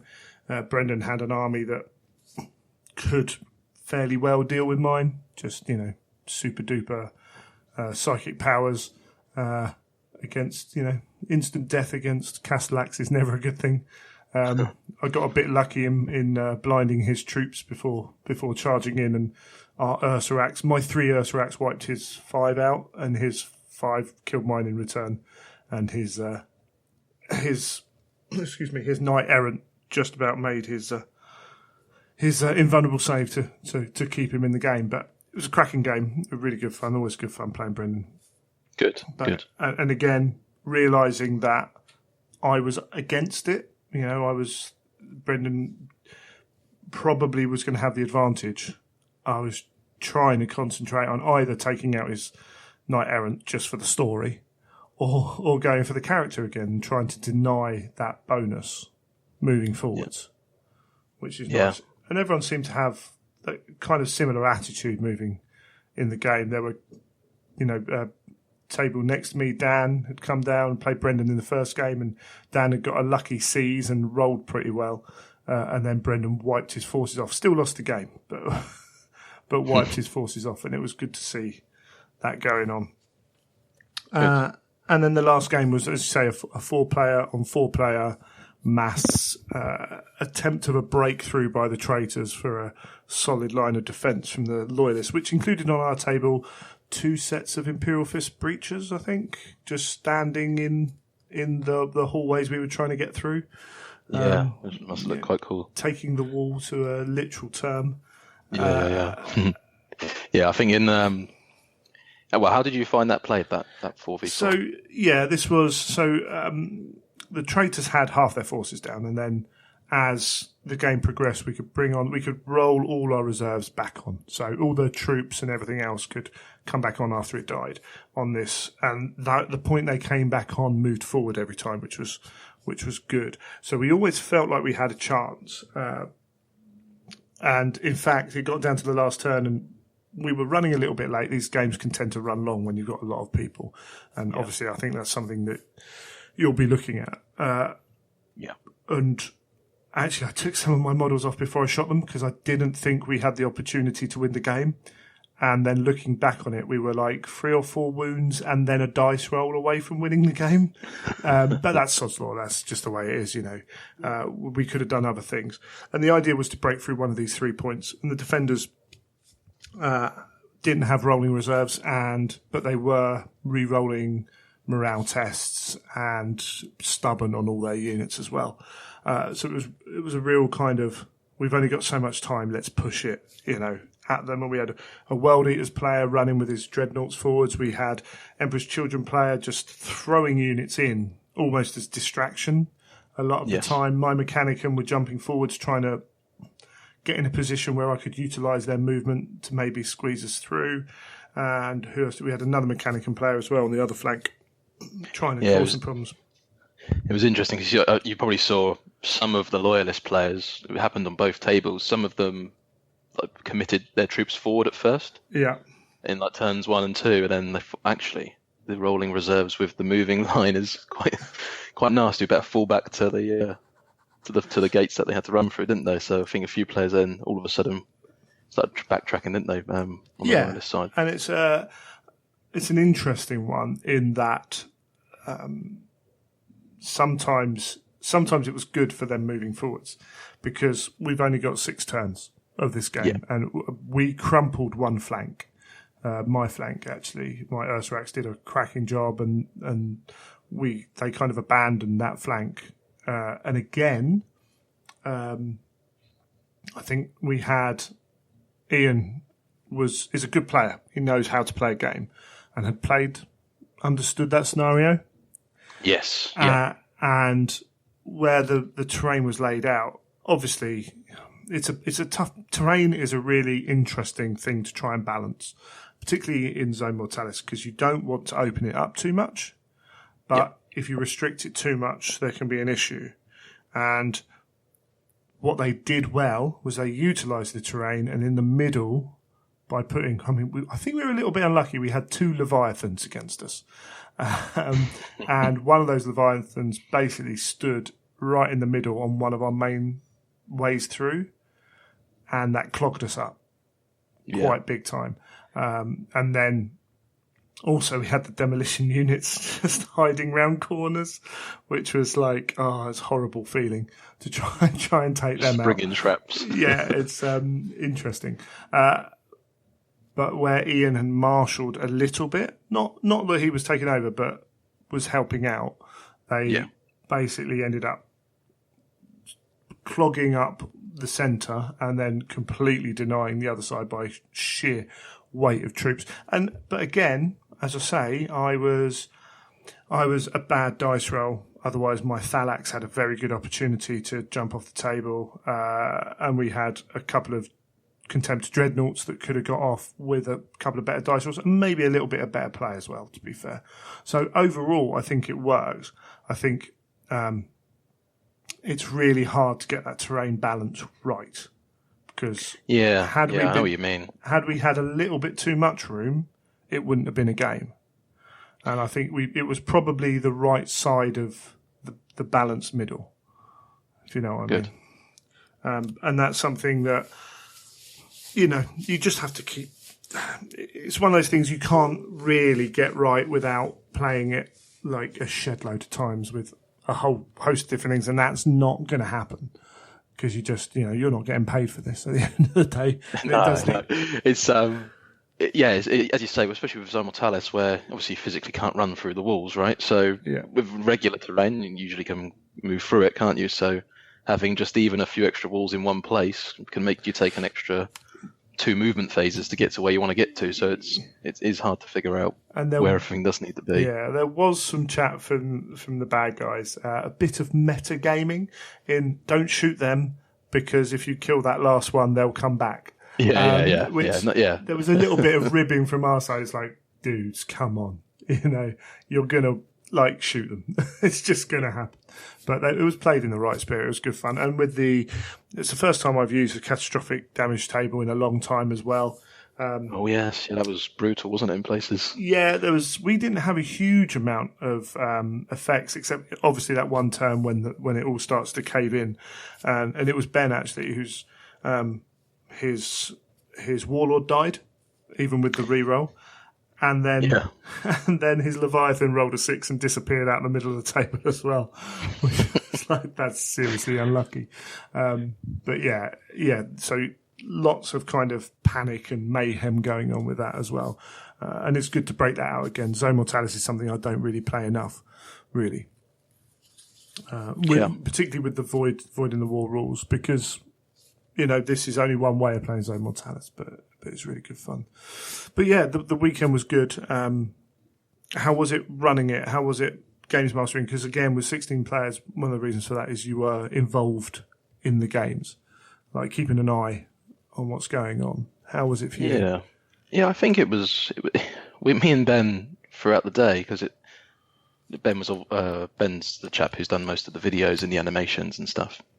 And he was playing in the event, so occasionally calling Ben over to help out with the computer, just away from his game. Right, I don't think he'll be playing in the next one unless he may do, but definitely the reruns of this we're going to do. He's not going to play. So that would have been more useful if he was around all the time, but then it probably would have been more useful if I knew what I was doing with a computer as well. We kept saying, like, as the first game was underway, like, nothing's gone wrong, it's good. And he's like, shh, you'll jinx it, stop. Then lunch came round, I was like, still nothing's gone wrong. And he's like, shush, stop. So it seemed to work really well time-wise and everything. As I think you say, the last game went on a bit too long for 4v4, so maybe we look at breaking that down to 2v2. I think that will probably speed things up. The problem is with 4 players, like poor Ben had units on both sides of the table, and there were various points when I was like, actually every unit I want to shoot is an Ultramarine.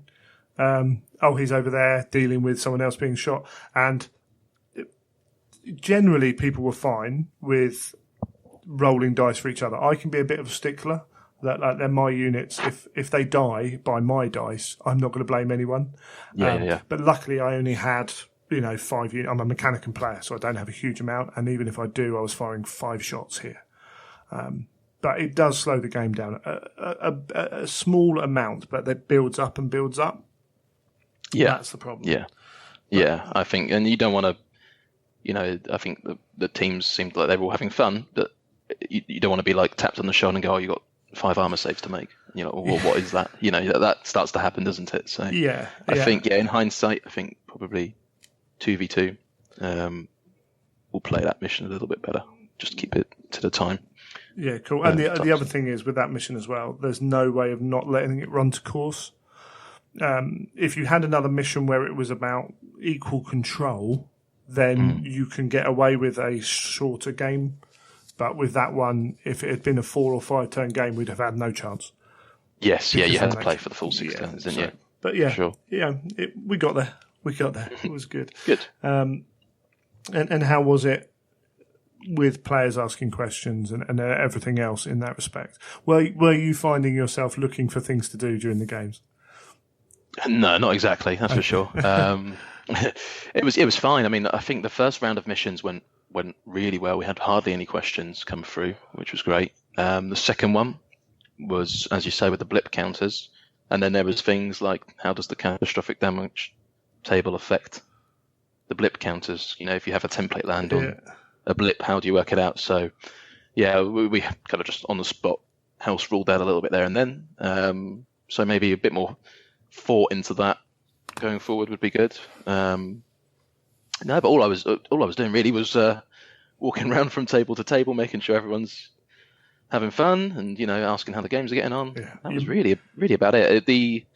We a little bit different from anything I've been to, but each end of each game or round, we had to rejig the table around and rejig the boards around. Yeah.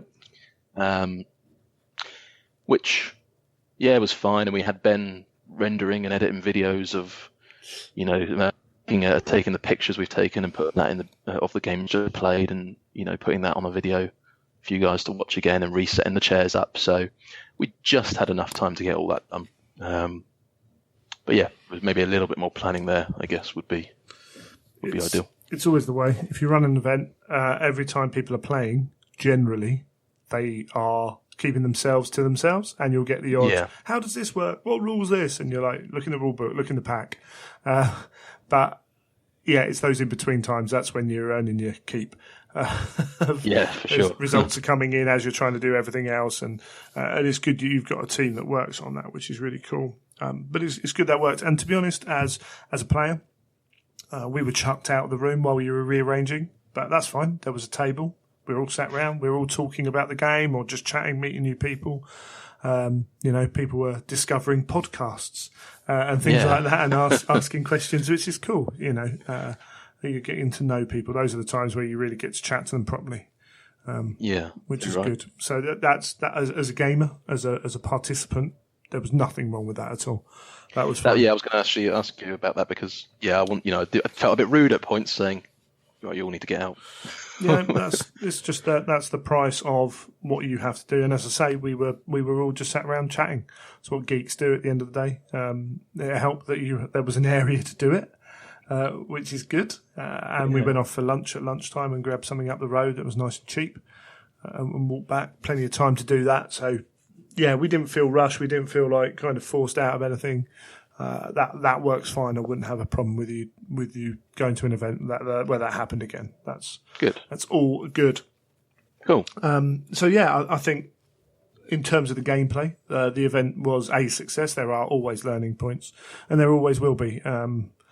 Even if you use all Forge World scenarios, there are some of those where actually events crop up. And you're like, that doesn't quite work as well as intended. So you have to just be a little bit there on the fly, and as a player, you have to accept, what's put out there if you can't work it out amongst yourselves. So that's all good.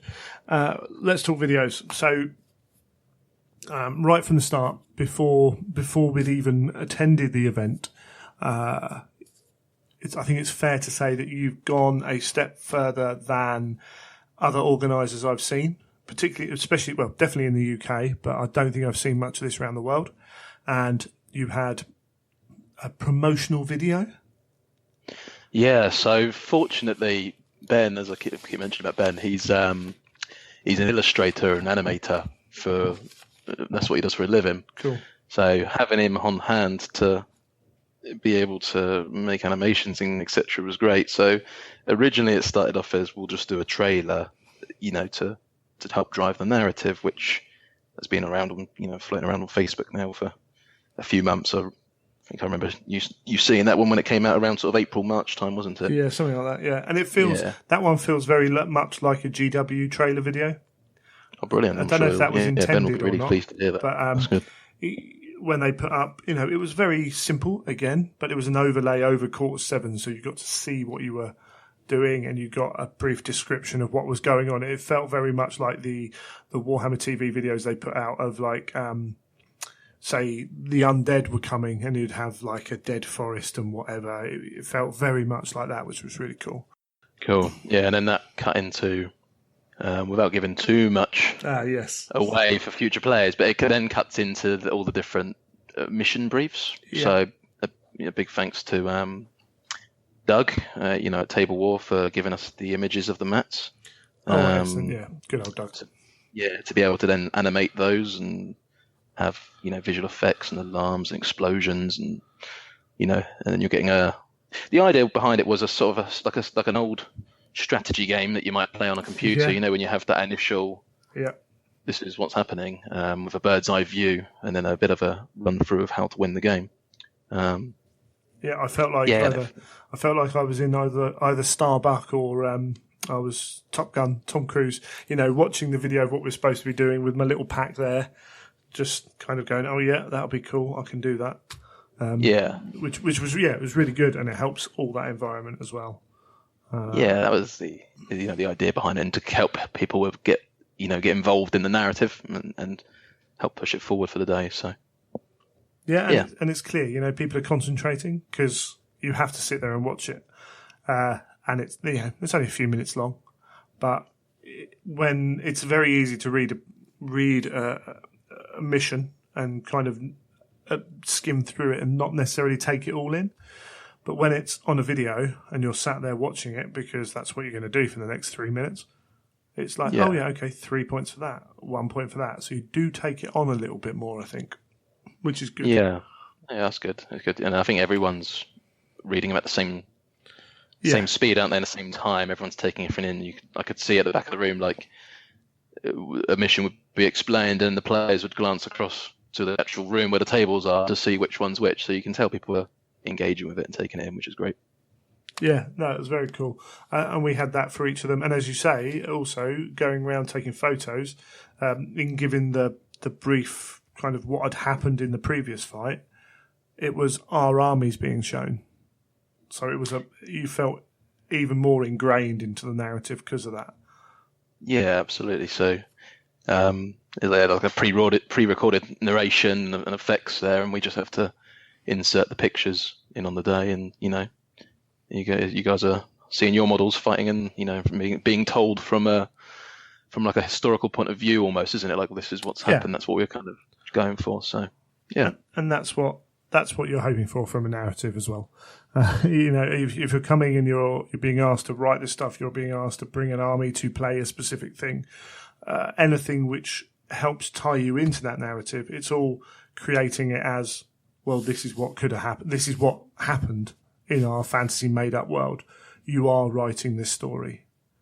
Absolutely. Gives more weight to that. No, I think that was really well done. I think it's one of those things. Again, it depends on the level, what you're trying to achieve with your event, how many people you've got there, how much resources you've got there. The fact that you had a room in a hotel meant the doors were shut and you can do it. I'm not going to be able to do this in the hall at London GT, No. But if you have your own hall, there's potential to have a version of that. And that really impressed me, actually, the way that you guys have taken that on a level. Because I remember when I was starting my events, I was looking around at events packs and I was like, you know what? A lot of these aren't that good. They're serviceable, should I say. And I wrote mine up, and I don't think my first ones were anything super special. It helped that I managed to grab access to the 40k, the Heresy page backings. But when I put mine up, and I just addressed a few things that I felt weren't addressed, and then for the next year, a lot of people in the UK were, I'd see a pack come up and go, "Oh, I recognise that," and it took. Yeah, you from coming to your first, the first one I came to of yours was, that the backing, as you say, was what we used, in our event pack as well, and that was obviously where the idea sprung from there. So I think it's good everyone, sharing ideas and taking bits and bobs and pushing it forward. And what it's been great to see is people adapted it, and then all of a sudden the Durham guys took it a step further, which is good because now I can copy them for even better ideas. I'm not necessarily an innovator, but and then you guys have done this, and I can see particularly the ones the guys who organise the real very strong narrative kind of events like maybe the Greens from the Warp guys, people like that. Maybe not necessarily them, but I can see people going, "Oh, hold on, okay, we can incorporate that as well." So I like that, and that's not to say that everyone has to do it, but it's really good to see that that's going to be, and I think that's going to be a good option going forwards, which is really cool. I think you guys should get a lot of credit for that, and Ben for doing it, but also as a crew for choosing to do it and for organising it. Yeah, thanks. Really good. And as you've said, you're not going to give too much away because more people are going to be given the opportunity to play this event.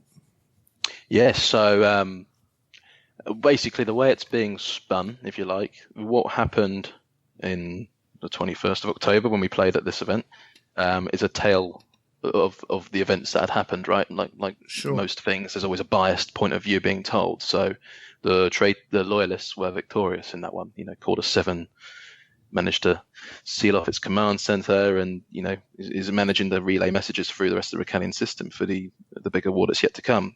But that's just a version of those events. So we'll be replaying it. It's going to be at the same location on the 20th and 21st of January. I'm plugging myself here, Greg. Is that okay? Yeah, of course it is. That's fine. Crack on. And the 20th and 21st of January. It's worth pointing out that they are both single-day events. It's not a double-day event. Yeah. You can play in either or both of them if you want to. So yeah, we've. I think the tickets. Yeah, we started advertising it yesterday. Half of the spaces have already gone for the Saturday, awesome. Which is good to see. So yeah, it'd be good to hopefully get that filled out and then maybe do another one again as well a couple of weeks later. That we're toying around maybe at a different location across the UK as well. So okay. Cool. The main reason, the event packs take a while to design and everything else, but the videos themselves, Ben's been hammering at that for 6 months. So just to have only 16 people see it is a bit of a shame to a certain extent. So we need to make it worth its while on that side of things as well. Yeah, absolutely. I'll be heading over to the LVO the day after, so I probably won't be down. But and Portsmouth for me, this is I live in the southeast of England, and unfortunately, it's we have to travel anywhere for anything. So Portsmouth is one of the most local heresy events. Southampton. Sorry, Portsmouth's bad enough. So I'm thinking of I travel down to Portsmouth for Warhammer events. Southampton's that little bit further. It's even worse. And we're talking about an hour and 50 drive for me, which is not. It's not a huge amount, but it's like enough to make me think about kind of what do I want to go to, but we'd come down again. Yeah, that's great. We'll be doing part 2. We're aiming for some point in late April, early May. Cool. The dates and that will be announced a little bit further down the line yet, but if anyone's listening that played on the event already, then keep those sort of that time free if you want to play again, of course. Excellent, and the moving it around the country. You're still in chat. Talks about that, yeah.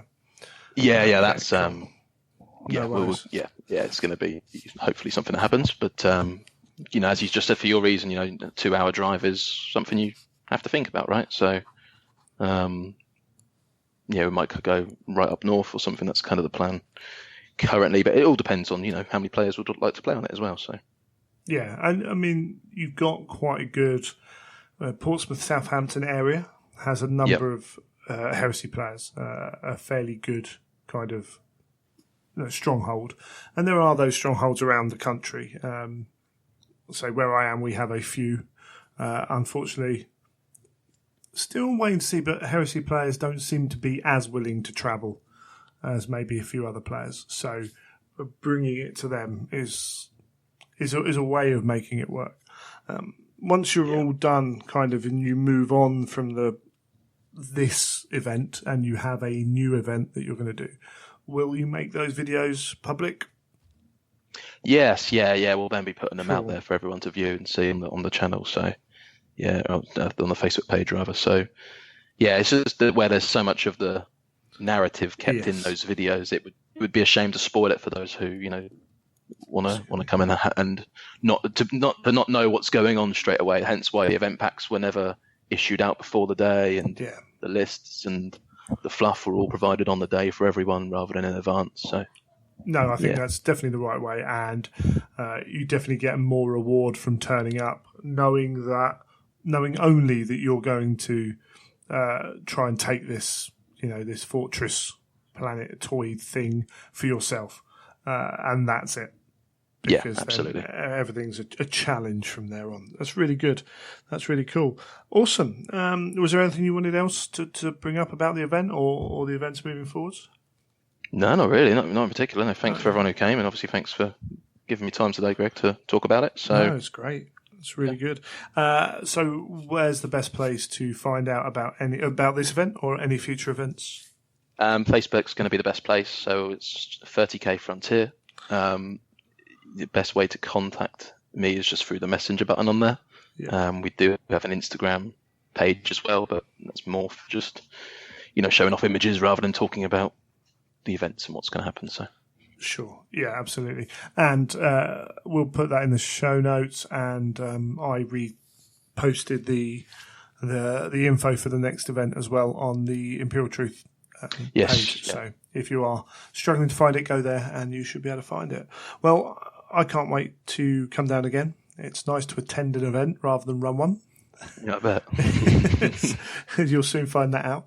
I can start to feel that way. Yeah, it's a different kind of enjoyment, but certainly it can be interesting. And I say you've certainly kind of my skills might not be up to Ben's levels, but I might have to start looking into the video side of things at some point. Who knows? Yeah. Ominous. Yeah, just throw some more work on it, eh? It's all good. Yeah. It's only time, isn't it? It's only time and buying equipment and using computer programs. Yeah, what could go wrong? Exactly. Awesome stuff. All right, Pete, cool. Thanks for joining us. Thanks, Greg.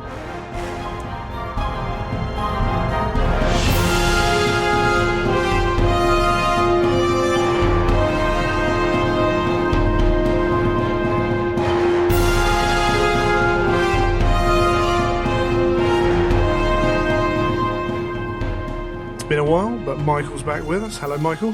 Hello, Greg. How you doing? I'm very well, thanks. And you?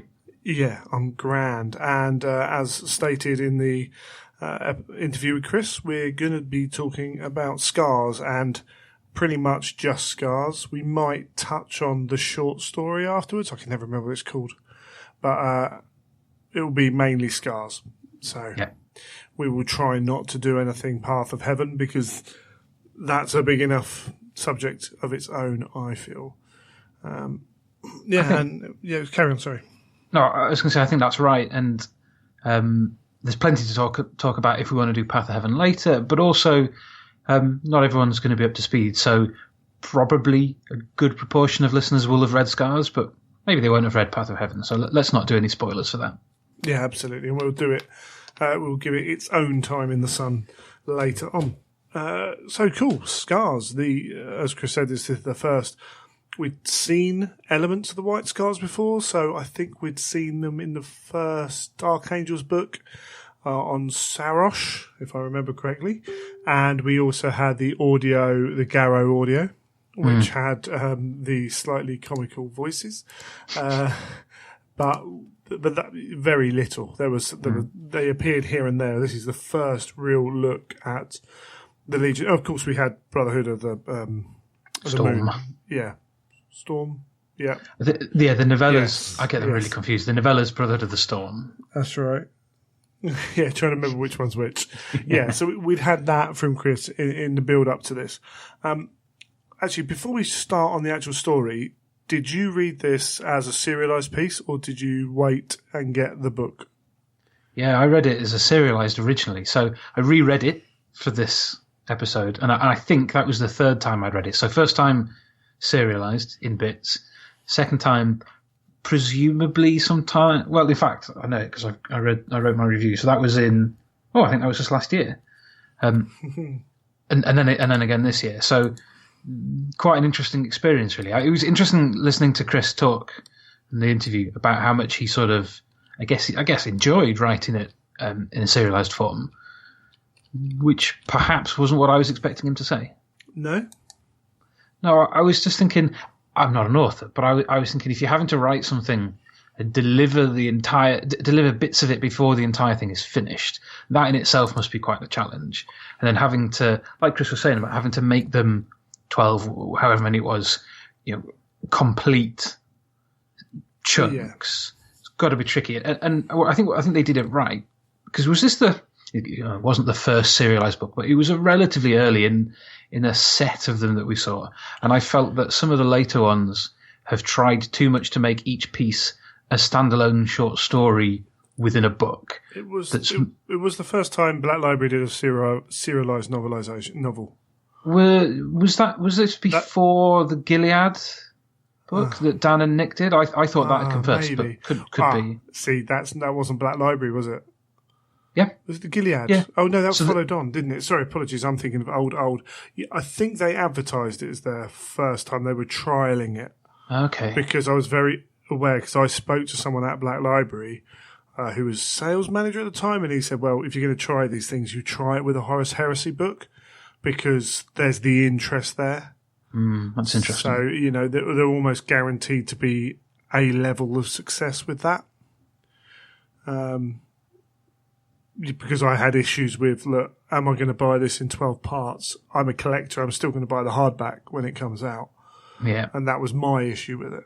I think it was. But, yeah, I completely, I lost track of what you were talking about, yeah. Because I didn't read that one, but, yeah. I think what Chris did really well here, and whether that was a deliberate thing or not, was not trying to make 12 short stories, but 12 chunks that had to have plenty of content, but pieces of a wider book, rather than stories that can work on their own, that perhaps some of the later serialized books, in my opinion, have suffered from. I feel that reading it the second and third times was inevitably a slightly more coherent, cohesive experience, but I think Chris did a grand job, I've got to say. I remember him talking at the time and saying that one of the challenges, but one of the things he enjoyed, was because it was a serialization, because you couldn't just carry on, that the end of each of those 12 parts had to have a hook, had to have a badum, what's going to happen next, and more so than at the end of a chapter when you've got the whole novel in front of you. And I distinctly remember him saying that he enjoyed that. It was a challenge, but also that maybe that was something he would look at a little bit more in his novels as well.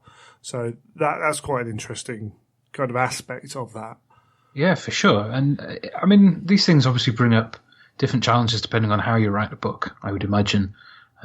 I was, this time around, I was reading it thinking, so I can't remember how he'd serialized it. So was it a chapter per, and there are more than 12 chapters. So reading it as a novel quite a while later, it's hard to see those gaps structurally, but you definitely get a sense of the pace is really good. Yeah. And I think that's an element of having to write it in that way. Like you said, these hooks, almost sort of cliffhangers that just keep your interest. And despite it being, a multiple sort of reread, I absolutely flew through it.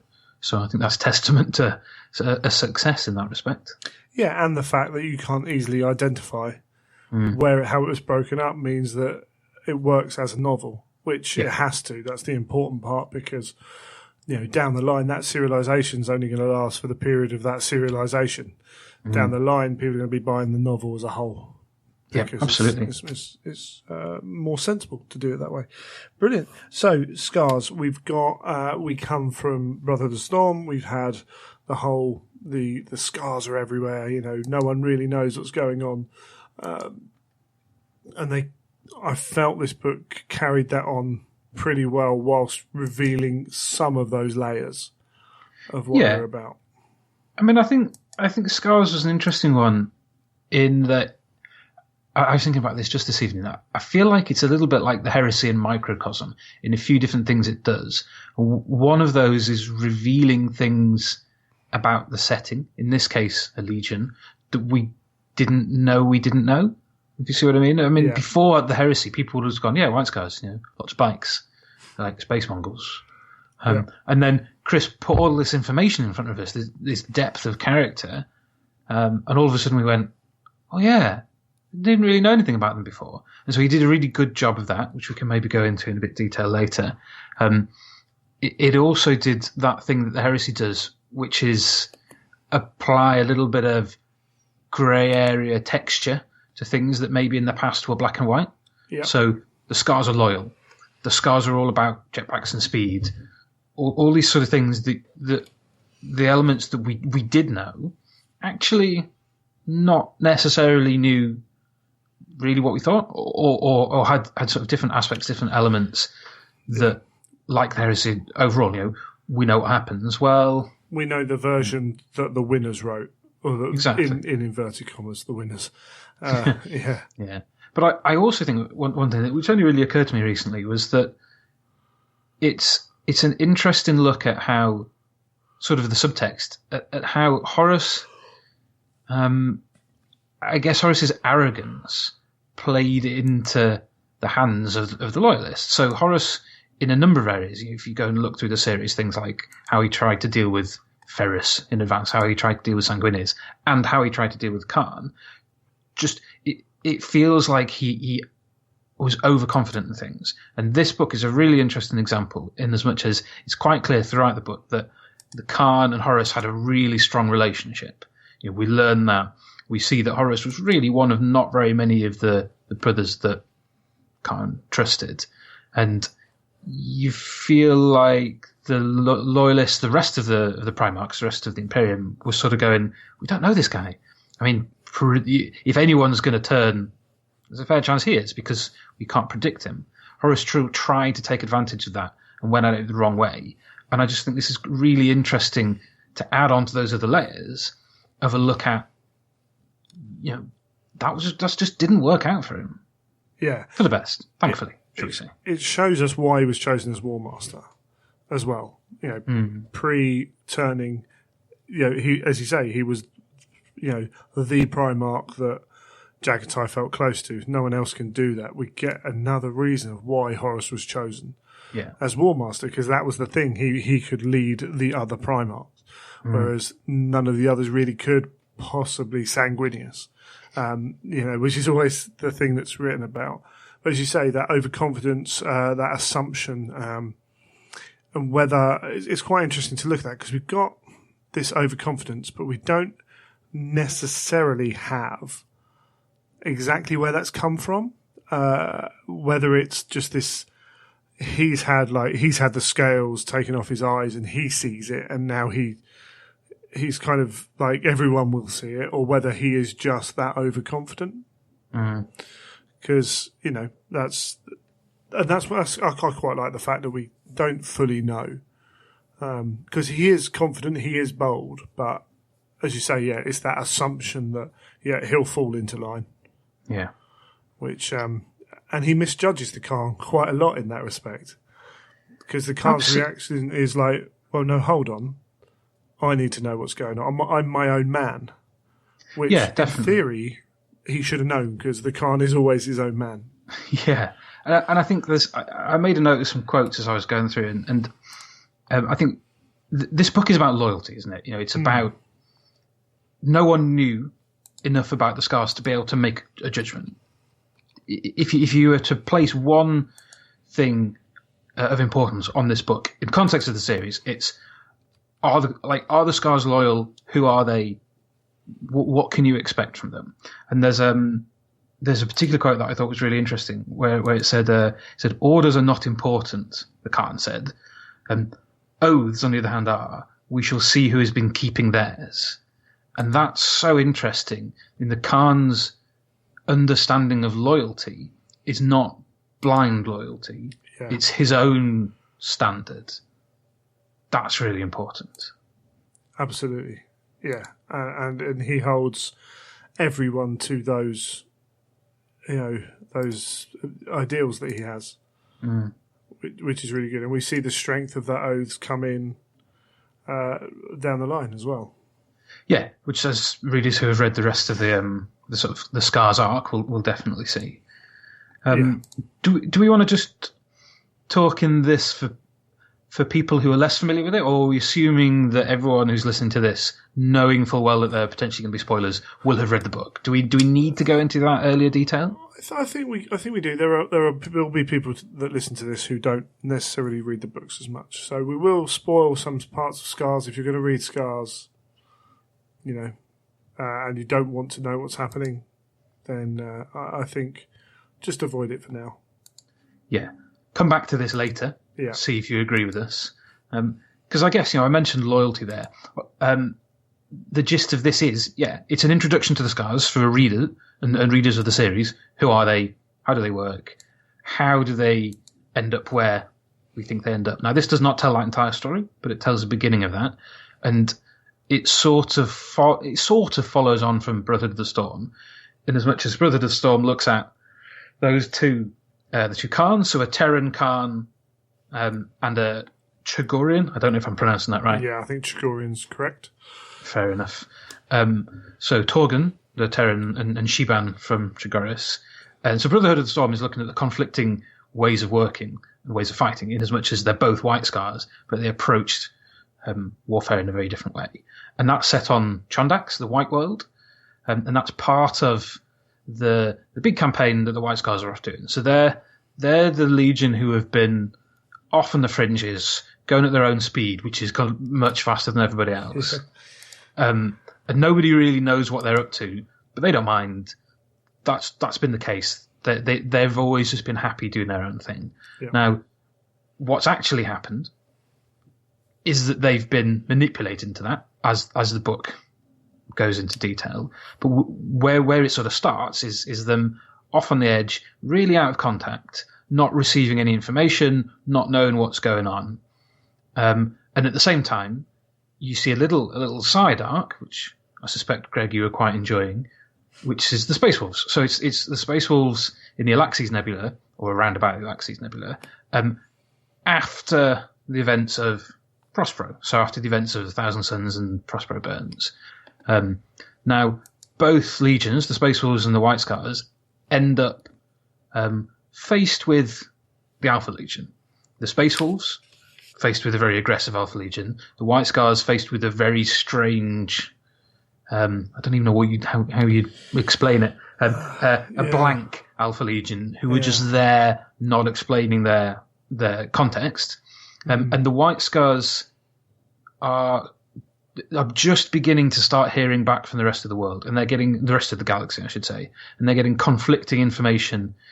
Horus is a traitor. He's turned half the legions against the others. Leman Russ is a traitor. He's broken the back of Magnus the Red. He's gone rogue. All these different things. Horus calls the White Scars to him. Loyalty's beckoning. Dawn and Malkador calling everyone back to Terra.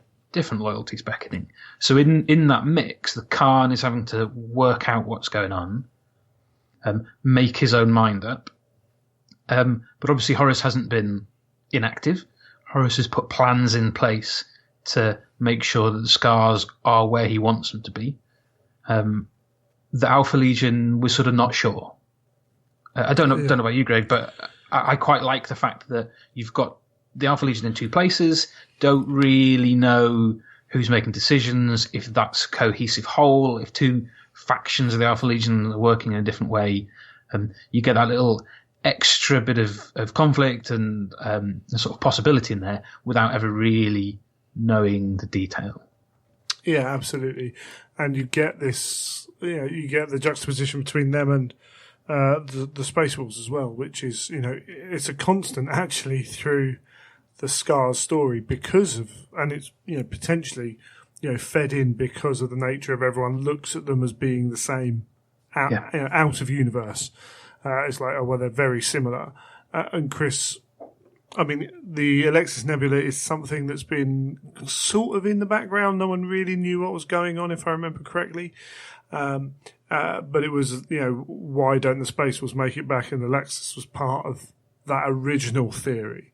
And we've got two very different approaches. Obviously, Russ knows a considerable amount more of the reality of what's going on, whereas the Khan doesn't know who to trust, and it's the start of quite an interesting relationship between those two as well. Also contains one of my just favourite pieces of the whole heresy, when Russ boards the Alpha Legion ship, and it's just fury, absolute, and that's one of the few. Because we've seen, Angron goes angry, and that's fine, and whatever. But, Russ just boards that thing. I can't even remember what he said, but it's basically, I'm going to take this whole ship by myself, if I have to. And I will. It's absolutely brilliant. But it's a nice kind of setup we've got there, as you say, with the different, and the Alpha Legion, this one in waiting to see if the White Scars have made a decision yet. Almost there, while the other ones are just trying to pummel and take the wolves out of the fight completely. Yeah, for sure. And there's something interesting there that you mentioned about that Russ knows what's going on, the Khan does not. But the Khan is also missing a piece of his Legion, in that his chief advisor, his closest friend within the Legion, Yesugate, the Stormseer, is back on Trigoris. And an important but perhaps minor arc of the story is how Yesugate gets from Trigoris to Chondax and the rest of the Legion. And he gets there with little help from a few characters that, as I was reading it, I was thinking, oh man, I just can't remember where these have come from. But I'm pretty sure the story came later, but Grey Talon, which is a short story in Meduson, and it's an audio drama in its own right, tells that story. So Bion Henricos. Trying to remember all the characters involved in that as well. I can't remember the name of the salamander. But it's essentially Scars surprised me reading it again, and I tried to make a note of all the stories that link into it beforehand or after, and there's really quite a lot. So Brotherhood of the Storm is a really good one to read first. Grey Talon is not as important. It's interesting. There's some cool stuff in there, but it's not as important. Yesugate becomes a much more important character in the Path of Heaven. But I think he's a really important character in Scars, in as much as you get to see how relevant and how useful he is to the Khan, and he provides a perspective on Scars, and on the sort of some of the actions of or lack of actions, I suppose, of the Scars, in terms of he looks back at a bit of Ullanor, where he meets Ahriman. He looks back at Nicaea, where he was sent to speak instead of Jagatai. So he provides a little bit of context for the Scars in the wider sort of Great Crusade era, where without that, we just have the Khan now. So I think he adds just a little bit of extra interest and context there. And he's a fantastic character, is Yesugate. Yeah, absolutely. And it's him meeting with, I'm trying to remember exactly now, because I get confused between so many. It's Captain Zaven for the Salamanders. That's it, yeah. It's got an apostrophe in it. I knew that. Preaching of the control as well, of the psychic power, and feeding into all that, which just only adds into how cool that character is. Yeah. He's like one of the old kind of wise men. Oh yeah, totally. Place. Yasuge really has that vibe, doesn't he? Yeah, it's absolutely brilliant. I really love him. Yeah, I agree. So I guess, that sort of covers the setup of the story, doesn't it? So you've got the Scars on Chondax, the Wolves and the Alaxes Nebula, 2 lots of Alpha Legion. Yasuge's trying to get from A to B. There's perhaps some other bits and pieces. There are some important characters. So Elia Revalian, who's a Terran general, and she's essentially a bureaucrat who has a military rank, and she's been sent to try and impose some order on the Scars, which is a really tough job. But she becomes a really cool character. Yeah, she's definitely. She's a very different perspective on the Scars, but she's the sort of perspective that you would expect her to be railing against their practices and their ethos and their methodology all the time. She's got this eidetic memory. She has perfect recall. She's all about order in her life. But actually, you see her gradually coming round to some of the positives of the Scars way of being, and increasingly frustrated, but at the same time, sort of accepting that, you know what, these guys do what they do, and that's not necessarily a bad thing. No, absolutely. But also having an effect on the Khan. Yeah. To understand, actually, particularly now with what's going on, we can't be what we are. We have to compromise a little bit in that, which is cool. And it's one of we lost, I think, later on in books, the role of the Remembrancers was much diminished, and I think some of the books then left out a lot of the human contact, and I certainly think there are a small number of books which really hurt for that, where Scars, it adds in so much more than not having her would. Yeah, for sure. And Remembrances is a perfect analogy, because the human characters, whether it's a Remembrancer or Revalian, they're us. They give a much well, they're not us, are they? Because no one in 40k or Heresy is, but they're the closest analogy, the closest analog to us. And she has a really interesting quote quite early on where it says, what had she known about the White Scars? As little as anyone else. They were the elusive ones, the legion who roamed too far, the ones who had almost broken away entirely, rampaging outwards from the thrust of the crusade and angling off into the deep void.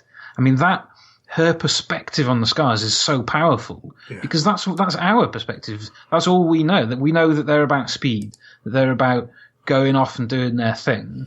And as you see her gradually come to terms with who they are, we're doing the same thing. Yeah, absolutely. It was really nicely done, I thought, that from Chris. So you get to see her, like you said, having an impact on the Khan, on potentially on some of the other characters, and certainly in Path of Heaven, I think she does. So it's quite a complex book, narratively. There's quite a lot of strands, but it is doing that simple thing of giving us some answers that we never really had. And I think one of those answers is inevitably, how did the Scars end up siding with the Loyalists?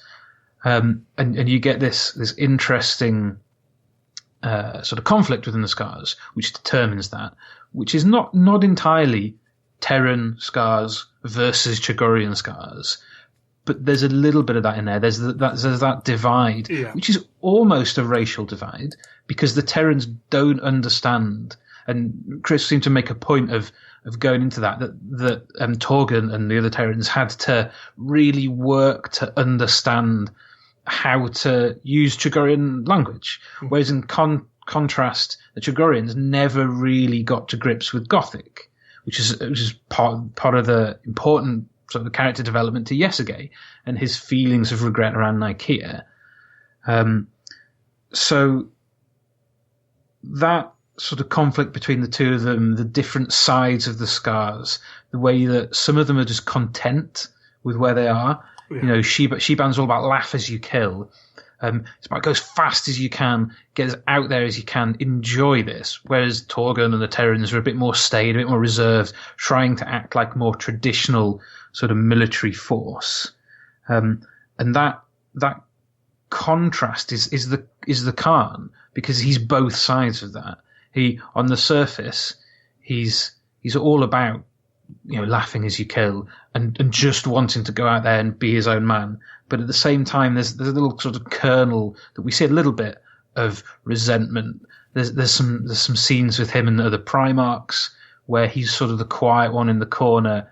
The others almost forget that he's there. There's a confrontation with Mortarion, which is some really powerful brother on brother conversation going on there.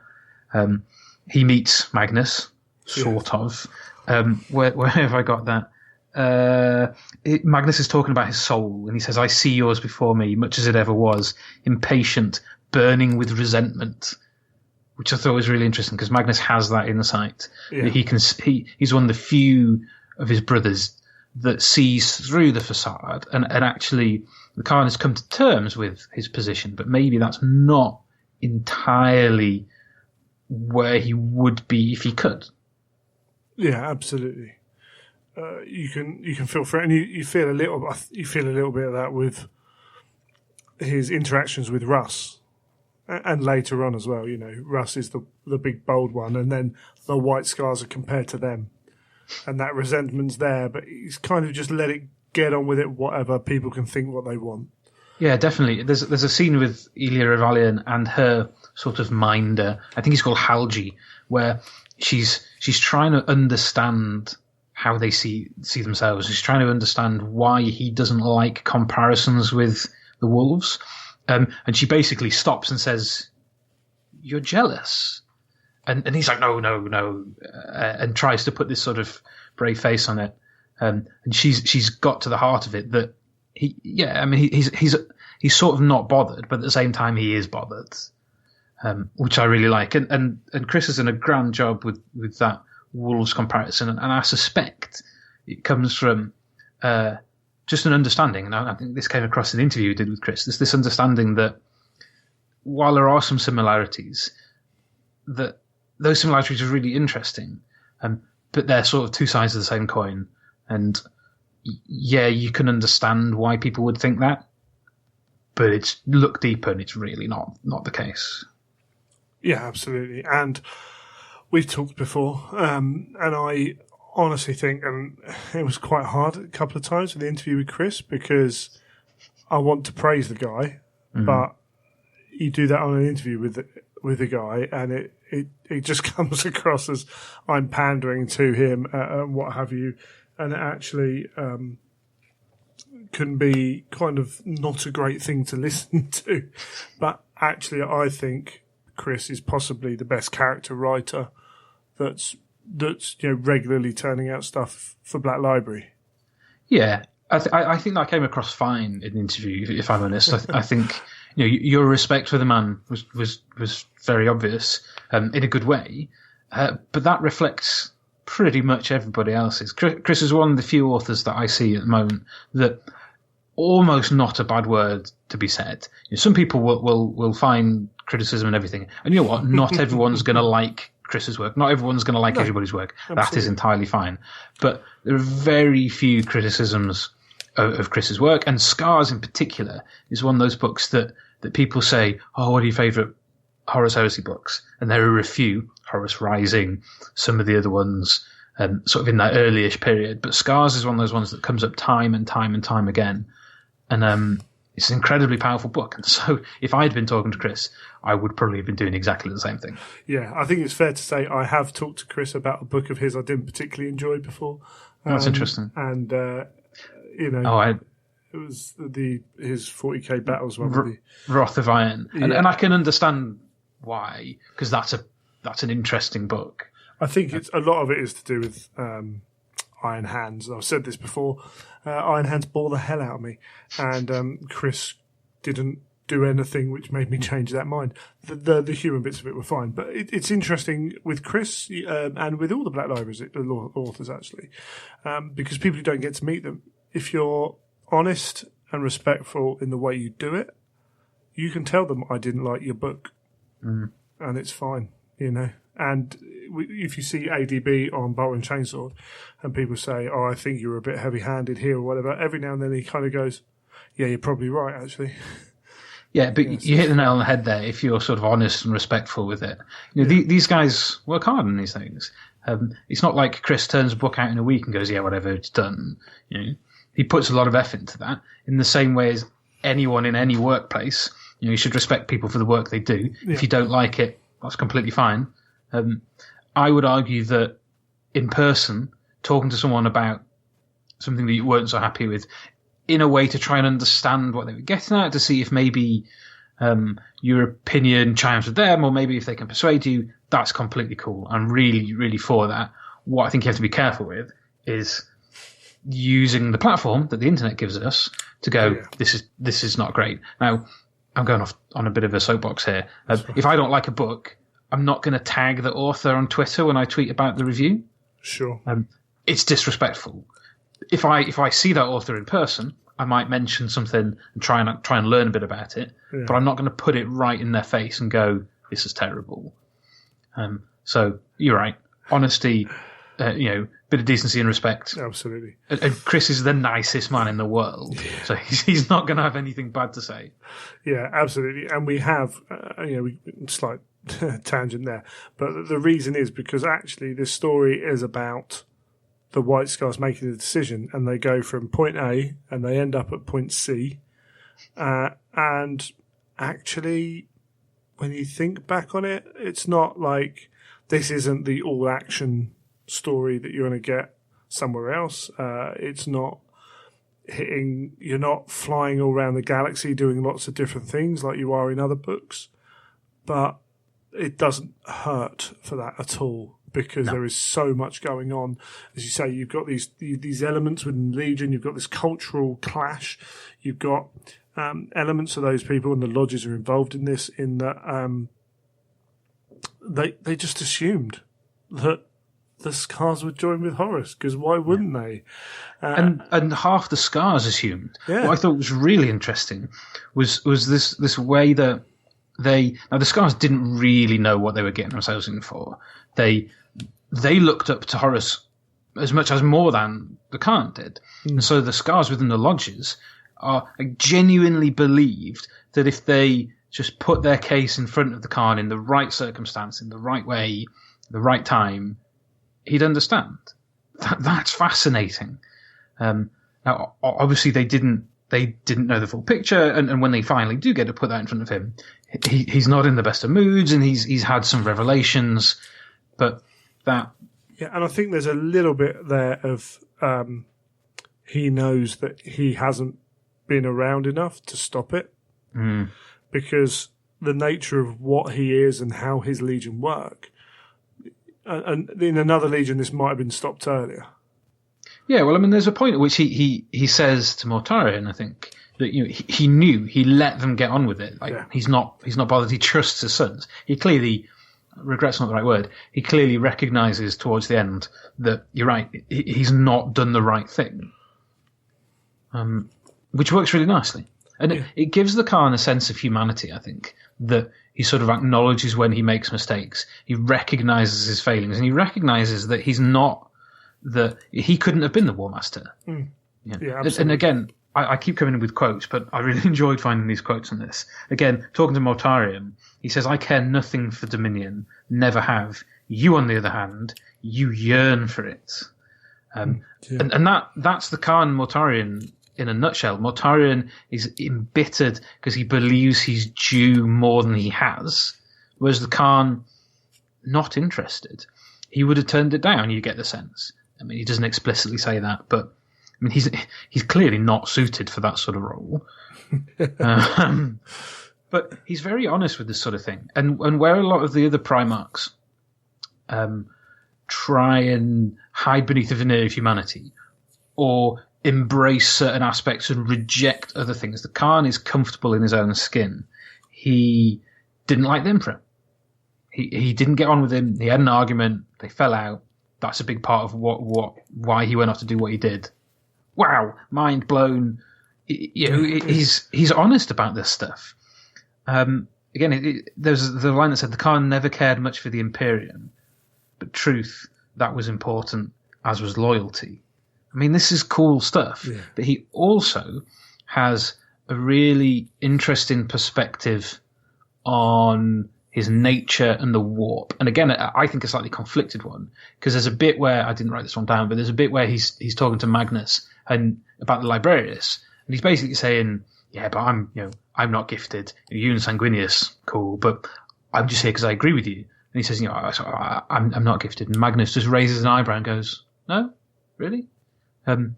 Which I thought was really nice. And then there's another bit where he's basically talking about how he's of the warp, and he doesn't hide from that. Can I find it? It says, they were, every one of them, creatures of the warp. Whatever Malkador told the masses, whatever Russ or Angron might like to believe about themselves, it runs in our minds like blood in a vein. He's, on the one hand, he's saying he's not psychic, he's not gifted in that way, but on the other hand, he's under no illusions. He is not immortal. He is not purely sort of flesh and blood. He comes with one foot in that other area, I suppose. Yeah. It's a really interesting character, and I said this last episode.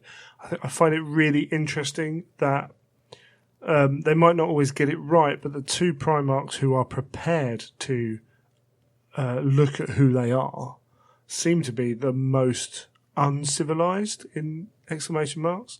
The wild man of Chagoris and Russ, the barbarian. Yeah. Are the two, and I wonder if that is an inbuilt thing in the history of the story, that the civilized ones will lie to themselves that much more. But I think they both, where the Khan is just honest and just recognizes that he is what he is. Russ, I think, recognizes that he needs to be what people think he is. So beneath all the bluster, Russ is not necessarily what people think, and you get that from the odd depiction of Russ really clearly. Chris's Primarchs novel, I thought, was a particularly good example of that. And Wolf King. And Wolf King, but he definitely, he just occasionally you get that glimpse, don't you? That he's sort of saying, we're the attack dogs. We do what needs to be done. We'll do the dirty work that no one else wants to. But whereas Perturabo or Mortarion, they begrudge that, and it becomes something that sticks under their skin, and they're bitter about it. Russ just goes, "Here's what it is. It needs to be." Clearly, he's happy with it. He's quite content letting that side of himself out, whereas presumably the Primarchs. Certainly Perturabo, has higher aspirations for himself. Yes. Sort of can't get over that. The Russ doesn't have that chip on his shoulder. I keep calling him the Russ. Well, Russ doesn't have that. He is Lemanov the Russ. That is true. So you are both wrong and right in the very same sentence. Yeah. It's all good. But I guess what I think is interesting is whether Chris was always going to do Alaxes and have Russ and the Khan in the same book, or whether it just sort of came naturally, because they work very well together. All the stuff we've been talking about, all the stuff you talked about with Chris in the interview. What I'd love to ask him is, when you sat down to write the book, clearly the comparison between the Scars and the Wolves was an important one. And did that prompt that thought of, why don't we roll some of this in? Because it fits and it's going to work really nicely. It's going to tie the two things together and give you that contrast. Or was it always a case that Laurie or whoever was commissioning this, I don't know who it was at the time, said, we want you to do the Scars, it needs to cover this, it needs to cover who the Scars are and why, all these sort of things, but it also needs to dovetail in with the Wolves so that we can have some cool stuff coming later. I'd really love to ask that question. Yeah, it'd be an interesting one. As I say, the only things we knew about the Scars previously, there was that kind of thing that they'd been at Alexis, and it was probably the Alpha Legion. I can't remember how certain that was. I think that was like little tidbits from here and there. And that's cool. I didn't know that one before reading it. Because it's why didn't the Wolves get back to Terra? And originally it was Alexis. Okay. And it was, what exactly happened there? It was there were run interference basically. And then the White Scars are on Terra, so I suppose if you are going to write the White Scars, you're going to write about them the one place you think they are going to be pre-Terra. But yeah, it creates that that system that works really well. And yeah, eventually we do get the Khan going to Prospero to find out what happened, to find out for himself. He can't trust anyone at the moment because there are so many things going on that he only believes what he can work out, which I like. Yeah, and the sort of, I suppose, the narrative device that Chris uses to get the Khan to Prospero is really clever. I love the idea of they're essentially, the fleet is gathering over Chondax. They're trying to work out what to do. They're getting all these conflicting messages. The Scars are just the Alpha Legion is just in the way, not saying anything, mirroring what the Scars are doing, basically just being annoying. And the Khan's clear. He understands one thing that's going on, which is that he's being played. Someone is trying to force his hand and make him to decide one of two things. And so he does what he always does. He puts himself in a position where his enemy doesn't expect him to be. He makes a third decision, and he goes straight through the Alpha Legion. One particular moment that I don't want to spoil, so if anyone hasn't read Scars, the scene which shows that happening is a fantastic representation of the Scars in terms of what they do, and in terms of the way that people in universe simply do not know what to expect from them. It's really effective. And then you see them on the way to Prospero, and you see the Khan getting a bit ahead of himself, really, rushing into a situation full of confidence that, in hindsight, maybe wasn't the best idea. But yeah, trying to get to the heart of it. And, they see Prospero. They'd heard all these rumors. Russ had gone traitor, Horus had gone traitor, and they're faced with concrete, empirical proof that Prospero has been destroyed. What does he do? He doesn't go, all right, clearly the stories about Russ going mad, going traitor are true. He goes, nope, I still don't trust what people are trying to make me see. I want to know the way I want to know. And he goes and he tries to find Magnus. Yeah, I think part of that is the theory of Russ going traitor from the Emperor as well. That's not easy to believe from in-universe position of where they were. But yeah, when we get that, again, it's a piece about the Khan, which is really good. And then we get the visit at the end from Mortarion. Yeah.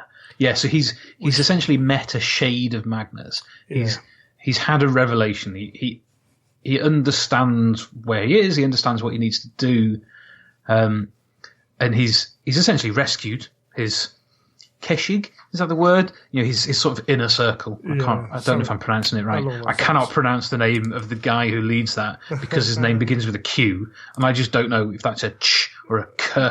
So anyway, I'm not going to try and pronounce his name. I'm going to go for Kinzar. Kinzar, yeah, maybe. I have absolutely no idea.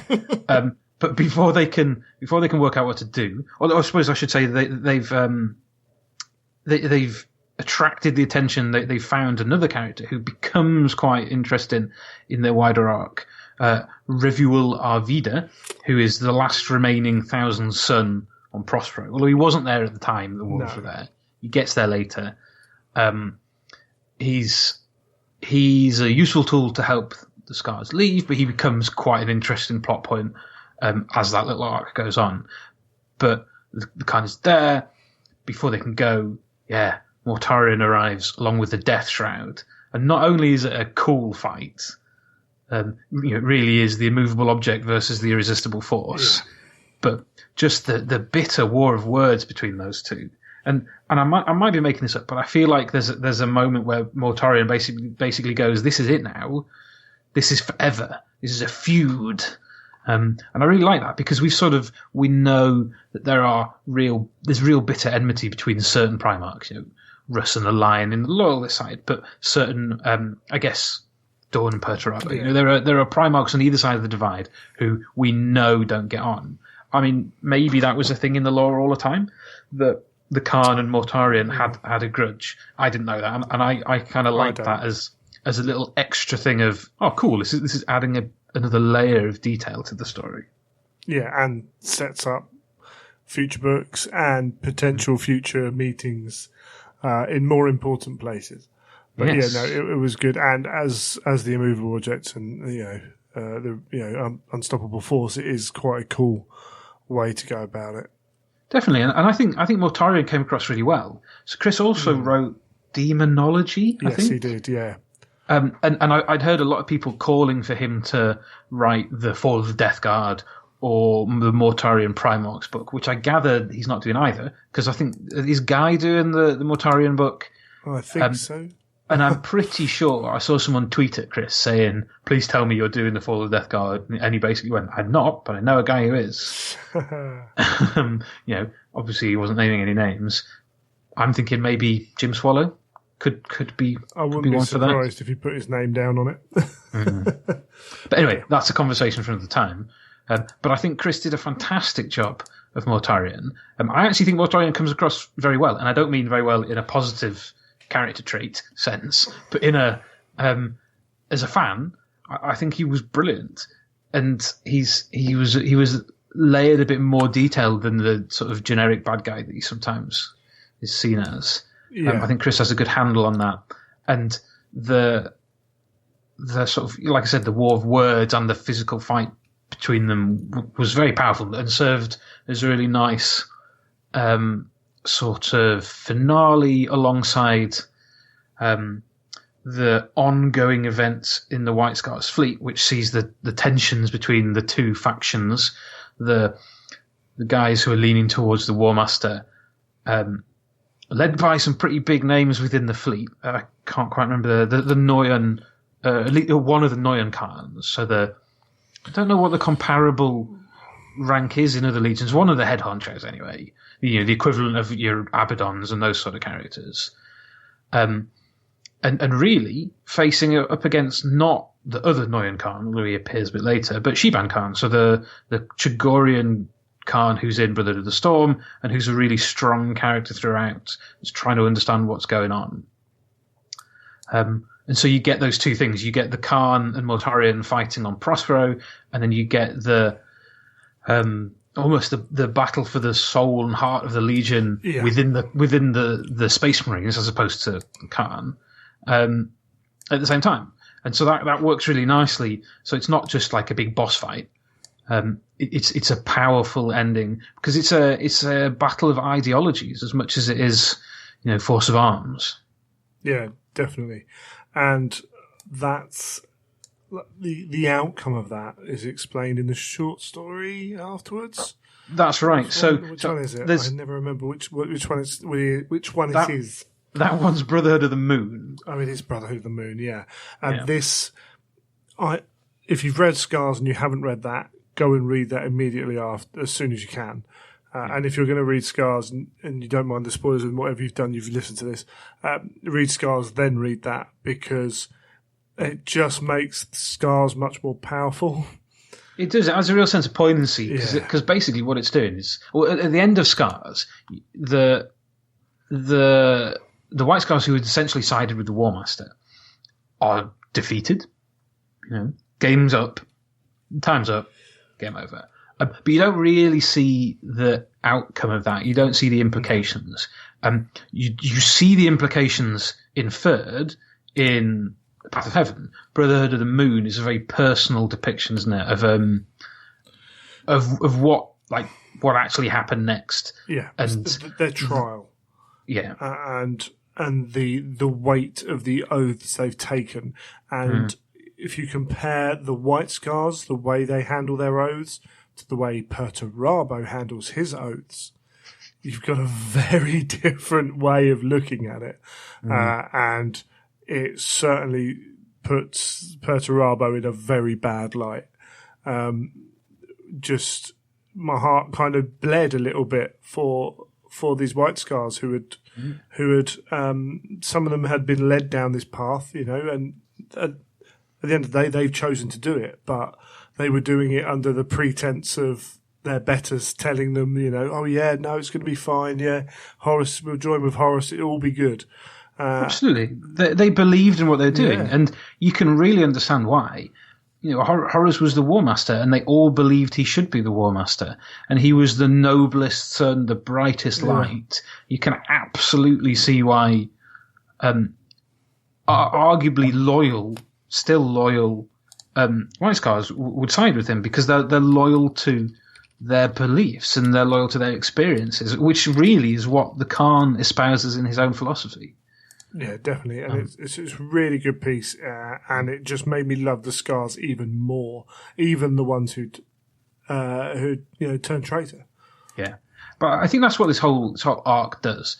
If it had added loads of cultural cues, which it does, but if it added that, and told a cool story, great, people would have loved it. But there's just so much detail to this. It's not just cultural references that are added in and layered on.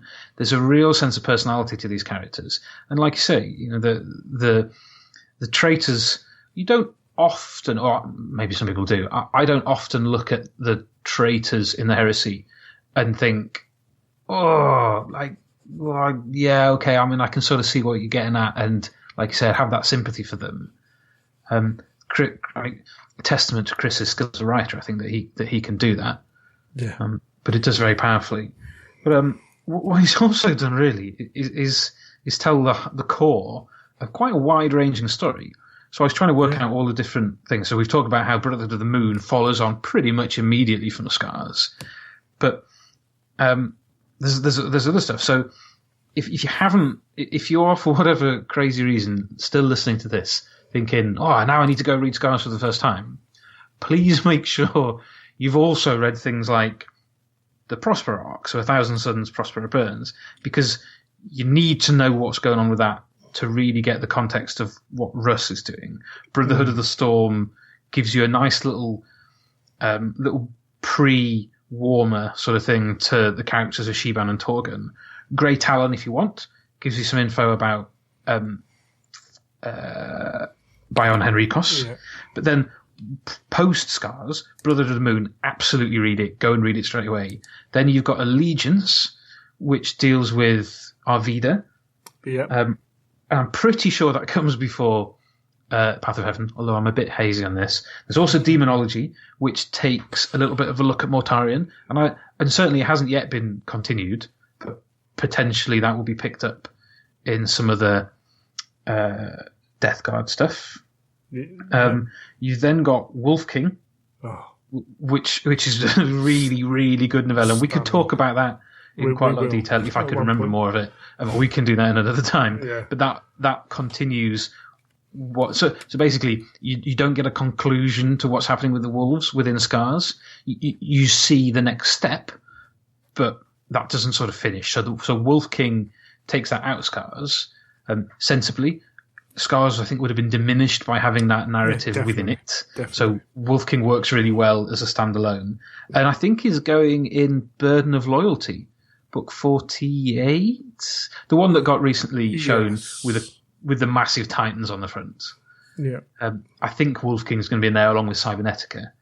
Path of Heaven is then the next novel. And I know we're not really talking about that. But after Path of Heaven, there's at least 2 short stories which are really, really worth reading, which is Last Son of Prospero and then Restorer. So Chris has turned this into quite a body of work, all about the same sort of characters. Now, obviously, he didn't write 1,000 Suns and Prospero Burns, but with the exception of that, he's really covered a lot of ground here. And so you can take Scars. It's not like a Talon, where it's from A to B, like a complete arc, because the White Scars, despite being off on the fringes and having previously not been involved, are actually through Scars, through the Path of Heaven, through these short stories, brought into the rest of the heresy in a way that which really ties them in. Like we were talking about before about Alaxes, Chris has managed to weave them into the wider plot of the heresy really nicely. And he has his own little sort of subplots and what have you, but they are massively important parts of it. And I think you could look at some of the other ones which look at a single legion and say cool. That story basically gives me context of the Legion, and that's it. Scars does not just do that. It is a book which has fundamental connective tissue, in my opinion, with a lot of the rest of the series. So not only is it one of the best books, but it is a really important one. If you want the full picture of what's going on.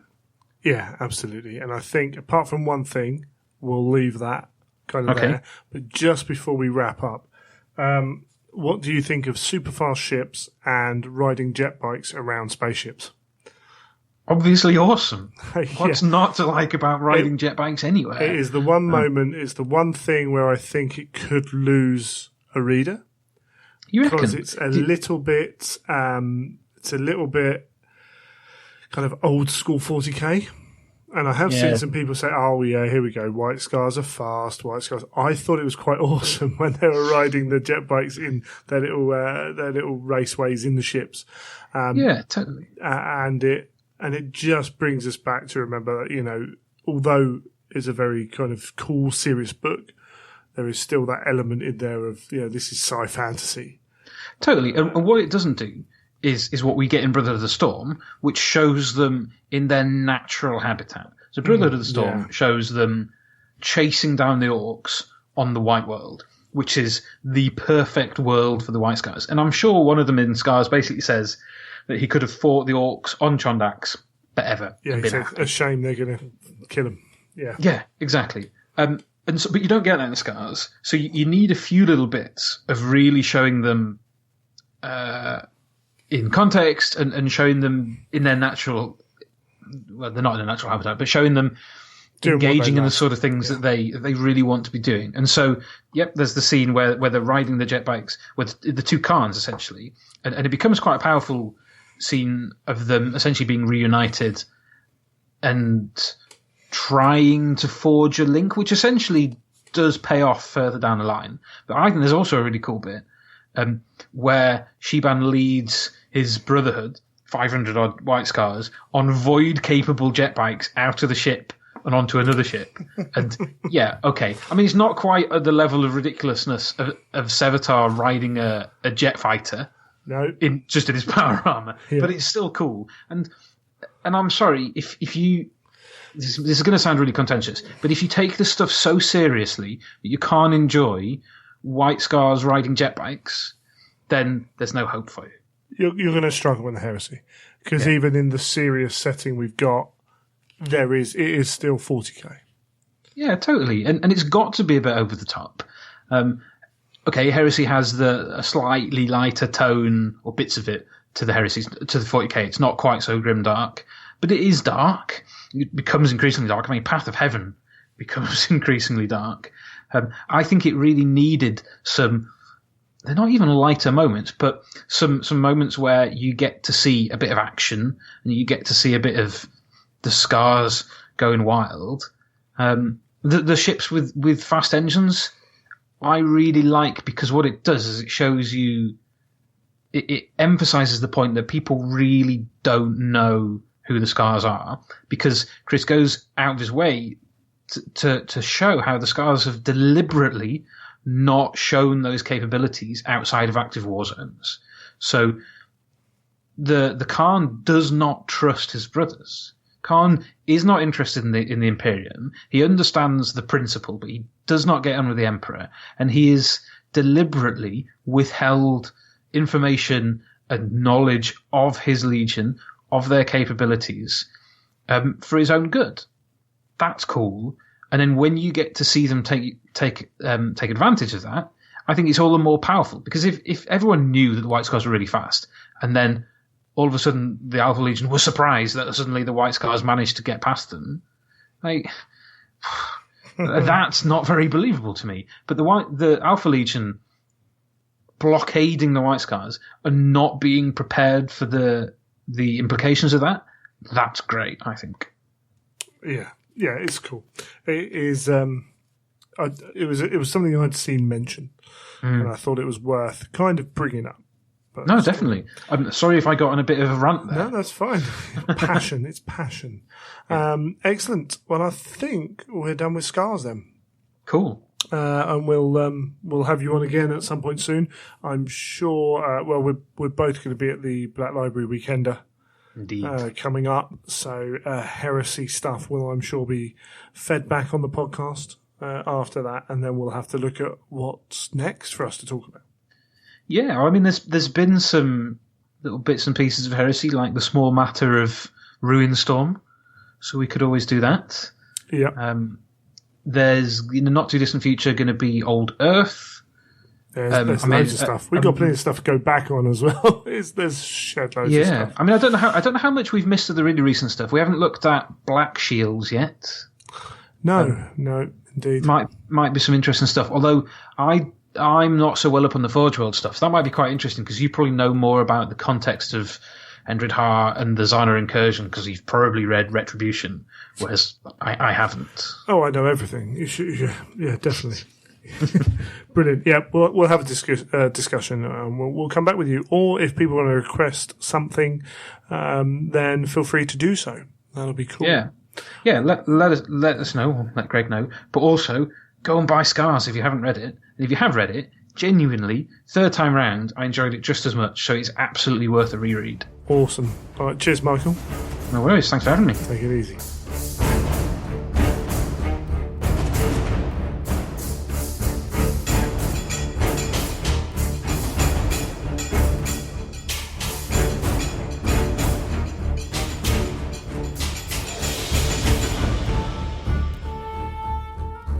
And that's another episode done. Neil's how-to segment that went missing from last episode is actually being pushed back to next episode. So you can look forward to that. We're going to build it up until Neil's really uncomfortable with it. Yeah. I think that's the way forwards. The intro was so chock full of news and us blabbering on that we didn't do our what we've been up to section. So I will just go back onto that. So what have you been up to, Neil? Well, the first thing I was up to was setting my alarm and making sure I ordered my heavy metal painting class tickets bang on 8 o'clock on the Monday of release, which I was glad I did because we've spoke about them last time going quickly, and boy, did they go quickly. Yeah, those ones did. Some of the others didn't so quickly. No, did they? I do have a feeling that I worked out about 14 places on each class. There will be probably some people that would maybe want to go on all three, but there will possibly be some people that just wanted to go on the first one. Yeah. As it was so close, and maybe some people that thought, oh, well, the second one covers a technique that looks quite good. Those two sold out in seconds, and the third one, which is quite a way away. I mean, we're talking about, I think it's May next year, something like that. That one was so far away. I think that possibly it didn't sell as quick, but we're still talking out like a sellout within 20 minutes, half an hour for that one. Yeah, no, that's cool. I saw some names that I know on Twitter talking about going, very keen painters, naturally. So, yeah, that could be quite an interesting one. When's the date of that? So the first one's in December, so it's December the 9th and 8th and 9th, something like around there, around the first weekend or second weekend of December. It's certainly not very far away, but it's quite funny because I would have thought they would have aligned them more to the Golden Demon calendar, but they haven't done that. So I'd imagine they've obviously just had to fit them in where they could get the slots. I mean, they might not have just thought about it or talked to each other. That's a definite possibility. Yes, yeah, it does happen. Yeah. Yeah, no, that's cool, and that you'll come back and talk about that on the show as well, which will be good. Yes, another show topic. Cool, and I saw you were up at GW dropping models the other day. Yeah, so it was Sunday actually. I had to go to Alton Towers with the family, and on the way back I thought, perfect opportunity, swing by Warhammer World and show the family Warhammer World, which I have, obviously they've never been there before. So I was taking them there, showing them trying to convince my son of how much he liked the inside of a castle. and Bugman's Bar, and showing them around, and I collected my Golden Demon models at the same time, so it was a bit of a sort of thing. As I was in the area, I thought I might as well get those back home not so safely. So, But Perturabo survived, did he? Perturabo was fine. That's fine. The Magos just lost one of the bionic arm things, and the Leviathan went for one and just completely smashed into loads of bits. So. No. Did that make you cry a little bit? Well, it was one of those scenarios where you're driving on the motorway, some idiot pulls out in front of you, the car automatically whacked the brakes on itself, and then the mod I just saw in the rearview mirror, because I had it on the parcel shelf, I just saw the Leviathan just go for a tumble. And then when we got home, I was fishing the bits out of the box, trying to find all the little bits of resin that had snapped off, and not great. Cheap Leviathan for sale. The worst thing is so if anyone wants to buy a damaged Leviathan, the worst thing is that could have fit in your army as well. Yeah, that's the really worst bit of it all. The one bit I could actually use is the one bit that's smashed. Although it's all quite fixable, as most resin, damage is. There's nothing that's. It's just going to be an ache to sort of sit there, stick it all back together, and then try and patch up any areas that maybe have got paint damage on, which is going to be the worst bit. Because if it's on an area where you've blended a bit or something, that's always a real ache to try and get that right again. It doesn't have to go to the same level now, though, does it? If that becomes part of your army, because it can't enter a competition again. No, so you might as well just do that for your army and get it up and budget. That's cool, awesome, brilliant. Well, you may have seen I did post a picture up of a delivery I got the other day, and this is non-heresy related. But it might take some time away from heresy. So my Kingdom Death Monster arrived. Yes. Yeah, I saw that. Yeah. That's some serious board game there. So I've taken that to work, and that's helping my hobby time increase, because I did 1.5 hours today, I think, putting some bits together on that. Excellent. So I think we're going to do an episode on Fnatic, which is generally going to be GW games. I think we might do at some point, once I've played it a bit, a little episode on that as a special one. Just throw that in. But that, there's going to be some photos of that going up. What you were talking about, well, I was talking about the confusion that can happen with GW departments talking to each other on the latest episode of Fnatic Cast that we put out, podcast, is with Rob Symes, formerly of Warhammer TV, the Roblin. Yep. And he talks about his experiences there and some quite open and honest discussion, and the honest bit is important, about, why he didn't stay there and what he wanted to do, and maybe, the time and the place wasn't quite right. And his new project, which is called The Honest Wargamer, which is a YouTube channel, a Twitch channel, a podcast, and various other bits and pieces. So that's quite interesting if you are intrigued about the workings of Warhammer Live and how that's gone about the last 9 months and things like that. And particularly maybe if you're interested in getting a kind of role within that, could be quite cool for you guys to have a look at. And of course, definitely. And earlier in the episode, I talked about my events down at the Zone Mortalis event, so I won't go into that. But there we go. I think that's most of what we got done.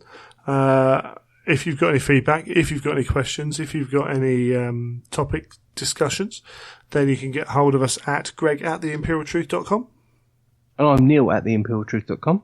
And as usual, follow us on Facebook, Imperial Truth, the post in the group there.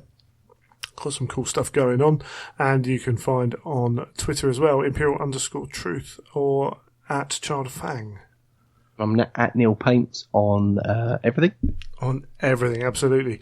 Again, been fairly quiet on Instagram, Neil, even with people messaging you. Even with my little, odd little bits and pieces. I'm going to try and get a few bit more bits up there.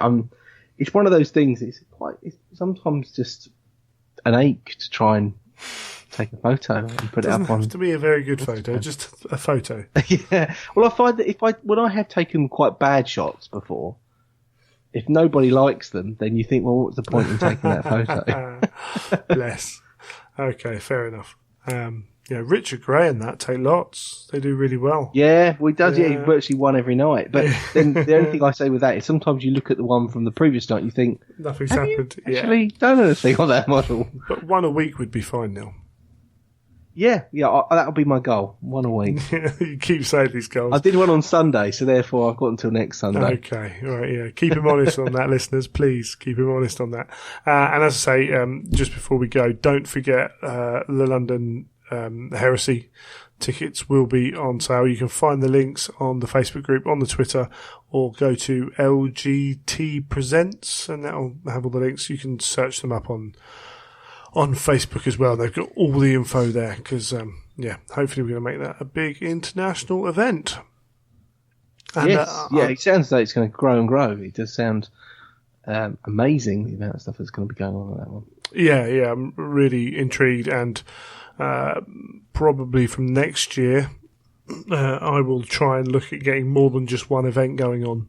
So I might need to get other people involved, because obviously if I'm running a 2-day event, then I won't be able to do a 1-day event alongside that without some serious help as well, or what have you. So well, that's something for discussions later on. We're going to try and get through this one first.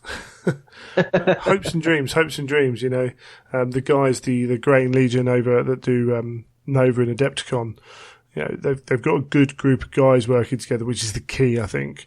And they've done plenty of events, and the guys down in Texas, doing various bits and pieces. So, there's a lot to live up to in that respect. Las Vegas guys as well. So, our convention scene is in its infancy, really. And I'm only 4 days away from Blood and Glory. So we'll have to see how that one goes as well, as another new convention. And if you, hopefully you'll be able to see me on Saturday night on TV winning the Shadespire event there, but we'll see. Yes. But keep an eye on the coverage. I don't know if you saw, I had an article on Warhammer Community a few days ago. Well, I definitely saw, because I was most happy that I got a name check. You did get a name check, indeed. Thought I'd better do that. So, I was asked, I was very, very short notice asked to write a piece for Warhammer Community. So, they're pushing Blood and Glory. Hopefully, as we said earlier in the show, they'll be pushing Heresy as well. So, hopefully at that event, they'll be coming over and highlighting some of the cool Heresy stuff that we've got. And we'll have, because I know some of the guys coming up, the usual standard of hobby that we expect, which is cool. But there we go. We'll leave that there. And unless you've got anything else you want to add, Neil? Well, there was one thing I wanted to add, which was there was I did notice they seem to be asking about, they're always recruiting in GW for, retail staff. Yeah. They seem to be trying to recruit again for another miniature designer, so I don't know whether or not they're expanding or if they've got a hole to fill. You say one. I've definitely seen that. I saw someone actually talking about applying for that as well, who knows another one of the sculptures there. But they're always going to be looking. They have got almost an insatiable need of people to work there because of the way they move around and because of the expansion as well. Yes. We've seen that stock price improve. That stock price is improved because sales are improving. Sales are improving, which means they are able to do more stuff. Make more product, which means they need more people in the studio and doing all that. And their community team's expanding and all that jazz as well. So, there's a hell of a lot of stuff going on with GW. And if you're up that way, because most of those jobs, 90% of those jobs, you're going to have to be, working in Nottingham. But if you're available to move up that way or are up that way, there's a lot of opportunity there. A lot of cool jobs, a lot of cool people as well. Yeah. We'll see. We'll see what goes on with that. But awesome. Okay, we'll leave that there. Until next time, you have been listening to The Imperial Truth.